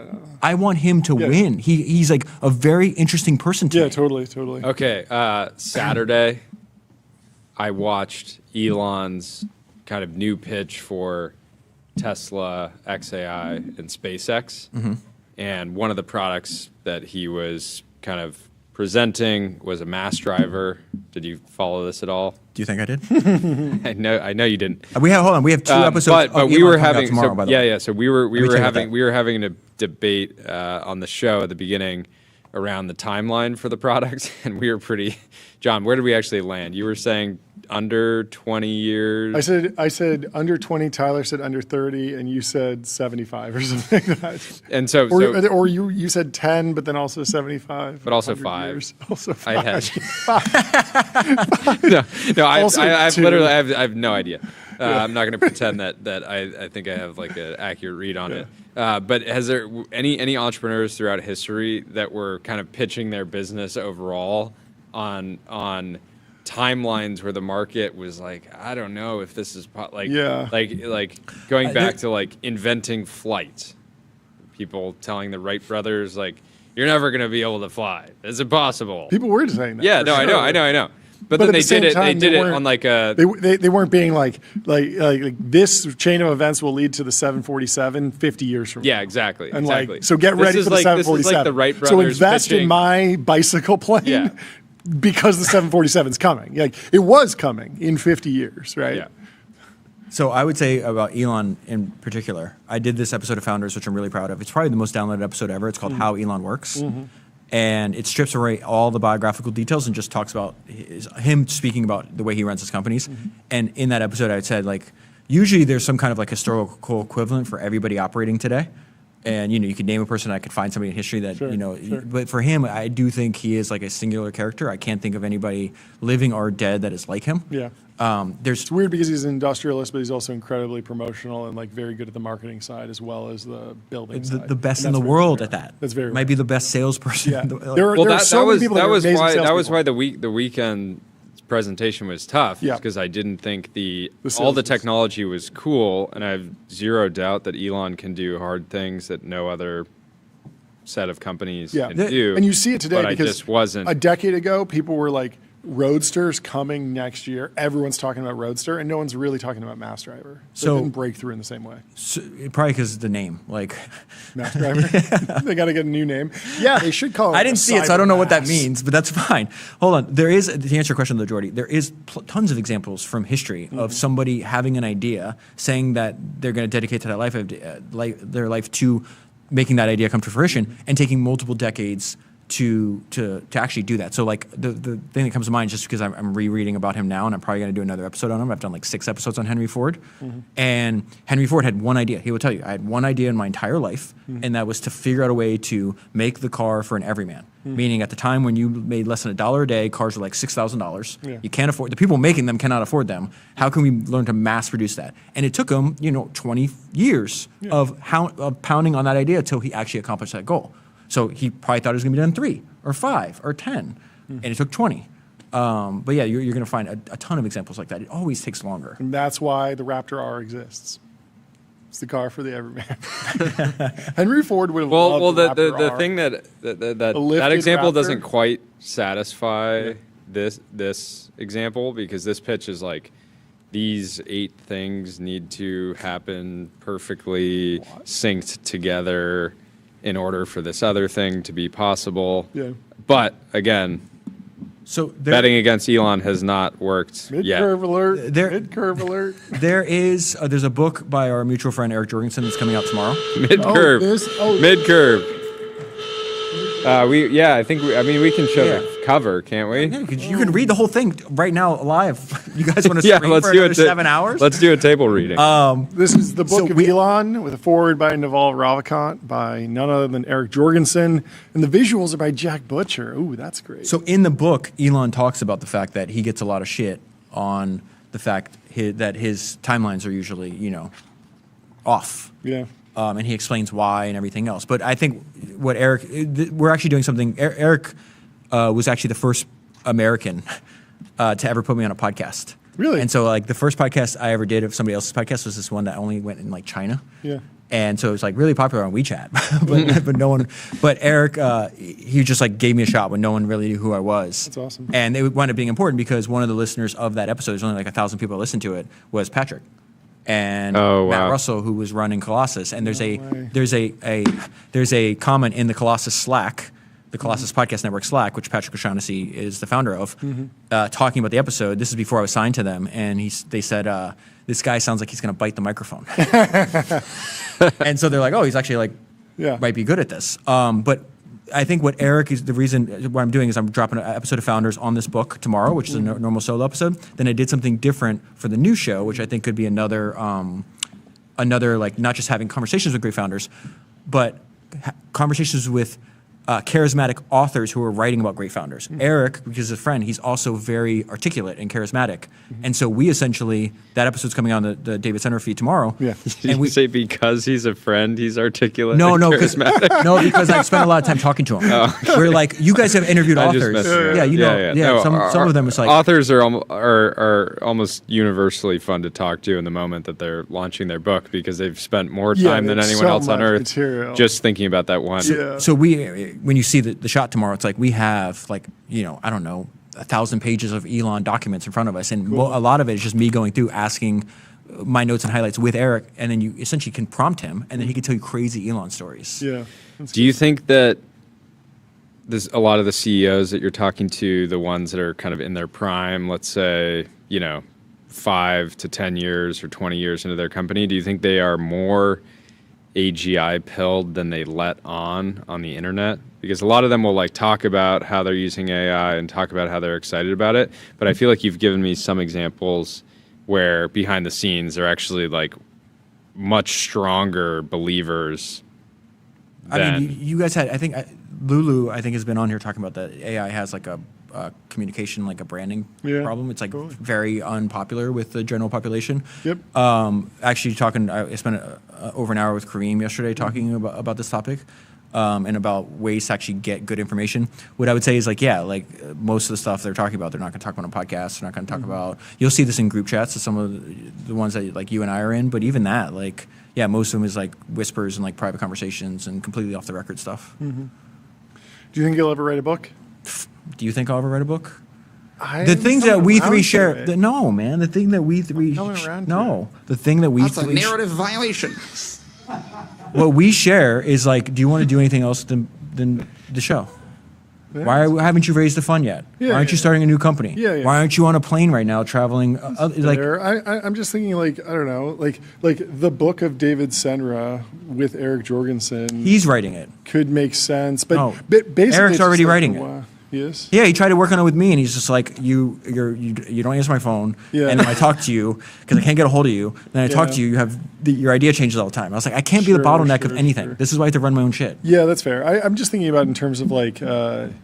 Are you trying to like sabotage me? You're trying to like get me to not focus on podcasting? I thought we were friends. I've just seen more and more. Like Dorkash wrote that book with Stripe Press that was heavily based upon the interviews that he did. It had a bunch of interesting graphics. It was clearly a collaborative project, and I feel like there's an aura effect to writing that can work very well. I mean, we've had a number of people on that have been able to stick the landing. And I think again, like just focus is more important than ever in this age, and focus on things that you think about all the time and that you're like obsessed with. And like the reason I could do a new episode every day is because I never get tired of talking about how people build their business or think about their products, or like I find that shit infinitely fascinating because you could do it. This is what I loved about Toby. Yeah, and it's just like. He's like, the reason he said this on the episode, the reason he thinks through every single thing, because he's like, there's not one right way to do it. There's probably 100. And I'm looking for the right way for me. And so like, talk about AGI build, he said something that was shocking on that episode where, you know, because he's like, I started Shopify he had no money. He was living in his like mother-in-law's house at a small desk in a bedroom there. It was inside of a cave, right? No, I don't think so. With scraps. With scraps. He built the company with scraps. And then what was interesting about that, he right before all the new innovation in AI happened, he said that he was like he thought like, I'm not the right person to run this company anymore. Oh, interesting. I shouldn't be CEO anymore. And then he stayed. And then he's like, if it wasn't for AI, I wouldn't be running the company anymore. So many stories of like that where someone had a really good business growing and it's just stable growth, 20% top line, they're doing fine, but they are just lost for purpose or energy, and then AI happens and they're like, I'm back in gear. I love seeing it, especially with the folks who are at that like multi-billion-dollar phase. It's just been it's been a remarkable moment in tech. Yeah, I wouldn't you want those people to be playing as long as possible. Totally. He's still relatively young. He's probably what, in his 40s, 45 or something like that. Like that's way too early. But it's so easy to step back and think about something else, get distracted, or do a fund or something, or just retire. Like there's a lot of people. And he went knocked out. and also he went public really early. I think he Yeah. said on the episode they went public like $1.5 billion valuation, or it was like some crazy number. Like that. IPO for ants. It's high for Canada. There's a lot of stuff on the TSX that's like tiny. Yeah, but I think at one point he was at 200 billion. I don't know what he's at now. Yeah, and so it had to feel like he was sprinting, totally. for 20 years. Totally. But Fantastic. no, I'm glad those people are like that, and and I do think that the point somebody was making this point to me yesterday, where it's just like these technical founders just have a massive advantage over everybody else. Yeah. And you see this with like Toby constantly writing more code. Brian Armstrong is doing the same thing. Yeah. You just see this over and over again. There's a lot of folks. If there was a peptide you could take that would allow you to podcast for 25 hours a day, would you take it? Well, okay. Here's the thing. I keep hearing about peptides. I think I accidentally took one time. What happened? Oh, yeah, Justin, I think had some. Okay. Oh no, that was Justin had like I don't even know if we could talk about this. Yeah. It was afters. He gave me and you. That's right. It was like Justin Mayers. It was some sleep. All It was about. some sleep peptide, but it was like something you get on Amazon. Okay. It was But not. I thought he said his friend made it in like his own compound pharmacy. We might be getting Justin arrested for this. But I don't think so. Us two were hanging out, and then you text, or maybe we hung out the next day. And you texted him. He's like, I didn't feel anything about this. No, one of the benefits of partnering with Andrew Huberman is you get access to like weird health shit, and so I was like I remember recording with like John Mackey. It was the day I recorded with John Mackey. Felt fine. We stop at like 1 p.m. By like 5 p.m. I feel like I'm gonna die, and I had an unbelievably important thing to do. Like 36 hours later, I could not mess around, and so I just texted the group, and they sent like this IV guy, and it was like a 4-hour IV. Whoa. And I was like, listen, and I don't know anything about this. So I was like telling Rob, I was like, I trust you, so like you don't give me like I don't want to. This has to be good. Would you take this? And it's something they do to make sure that like when they're on the edge of getting sick. Well, the next meta, or go. One of them, there was some kind of peptide in there. One of them, by the next morning, I woke up feeling 100%. Like I went from deadly sick to I feel like a completely normal person. Well, the next meta is leeches. No. You're going to be What happened? purifying. I walked in you can and get all the medical guys- leeches. This is No every one wants that. podcaster. Stop. Oh yeah, you don't like snakes. What happened? Because I walked in and all the guys were talking about. You guys had some kind of debate. We had a debate. Martin Shkreli What happened? from Superpower. Yeah, They were just they debating just whether or not like the more out there peptides that are not fully FDA approved yet. Maybe there's some data. Should those be sold? What's the correct path to bring the next generation peptides to market? Martin Shkreli's position was that the FDA has the path laid down. These products should be developed by biotech companies, approved by the FDA, then sold in the pharmaceutical context, prescribed by a doctor. And Max from Superpower had a more liberal view. Does one of the guys sell peptides? I don't know if Superpower does, but a lot of Silicon Valley companies are getting into that market, and a lot of people in San Francisco and Silicon Valley broadly are like taking Chinese peptides, quote unquote, meaning that they're like going to a gray marketplace that then manufactures these drugs that are not FDA approved and not made in FDA approved facilities, and certainly are not to the economic benefit of the pharmaceutical companies that spent a lot of money developing these drugs. So there's some company out there that's been working on something, they developed the intellectual property, they're hoping to recoup 100% of that because they have a patent on it, and so that they should be able to sell it and get all the value. And there are a whole bunch of third parties that are going around copying the homework, maybe changing it a little bit, maybe making it worse, maybe making it less effective, maybe making it less safe, and then selling it. And so there's a big debate in Silicon Valley right now about like the peptide Are you market. taking any of this stuff? Nope. You like protect your body like a temple. Yeah. I'm surprised you took what Justin gave you. I trust Justin. Justin and I have a very similar ethos around health. Yeah. Anyway, this has been a fantastic conversation. I'm excited to continue this podcast as soon as we go off. For air. sure, The for sure. podcast never stops. Leave us 5 stars on Apple Podcasts and Spotify. We are now the number 2 technology show on Spotify. Thank you to everyone who supported all. us. Who's ahead of you? Throughout this way. All in. All in. All in's on a big run. You know, they're doing well. But we're Job's coming not for you bad. all in. Watch out. Just kidding. Subscribe to our newsletter at tbpn.com. Leave us 5 stars. We're happy for them to be number one as long as they're running ads. Yes, they're running ads. Are they now? Yeah. Our job is On finished. the podcast? Yeah. Our job is finished. Yeah, that was one of our early bits. We wanted All In to run ads, and they're running ads, so we're happy. Anyway, Patriotic thing to do. Have we will a wonderful see you tomorrow. evening. Massive stream tomorrow, 11 a.m. Pacific. Please send Throw us that reaction to flashbang. this. Rolling flashbang.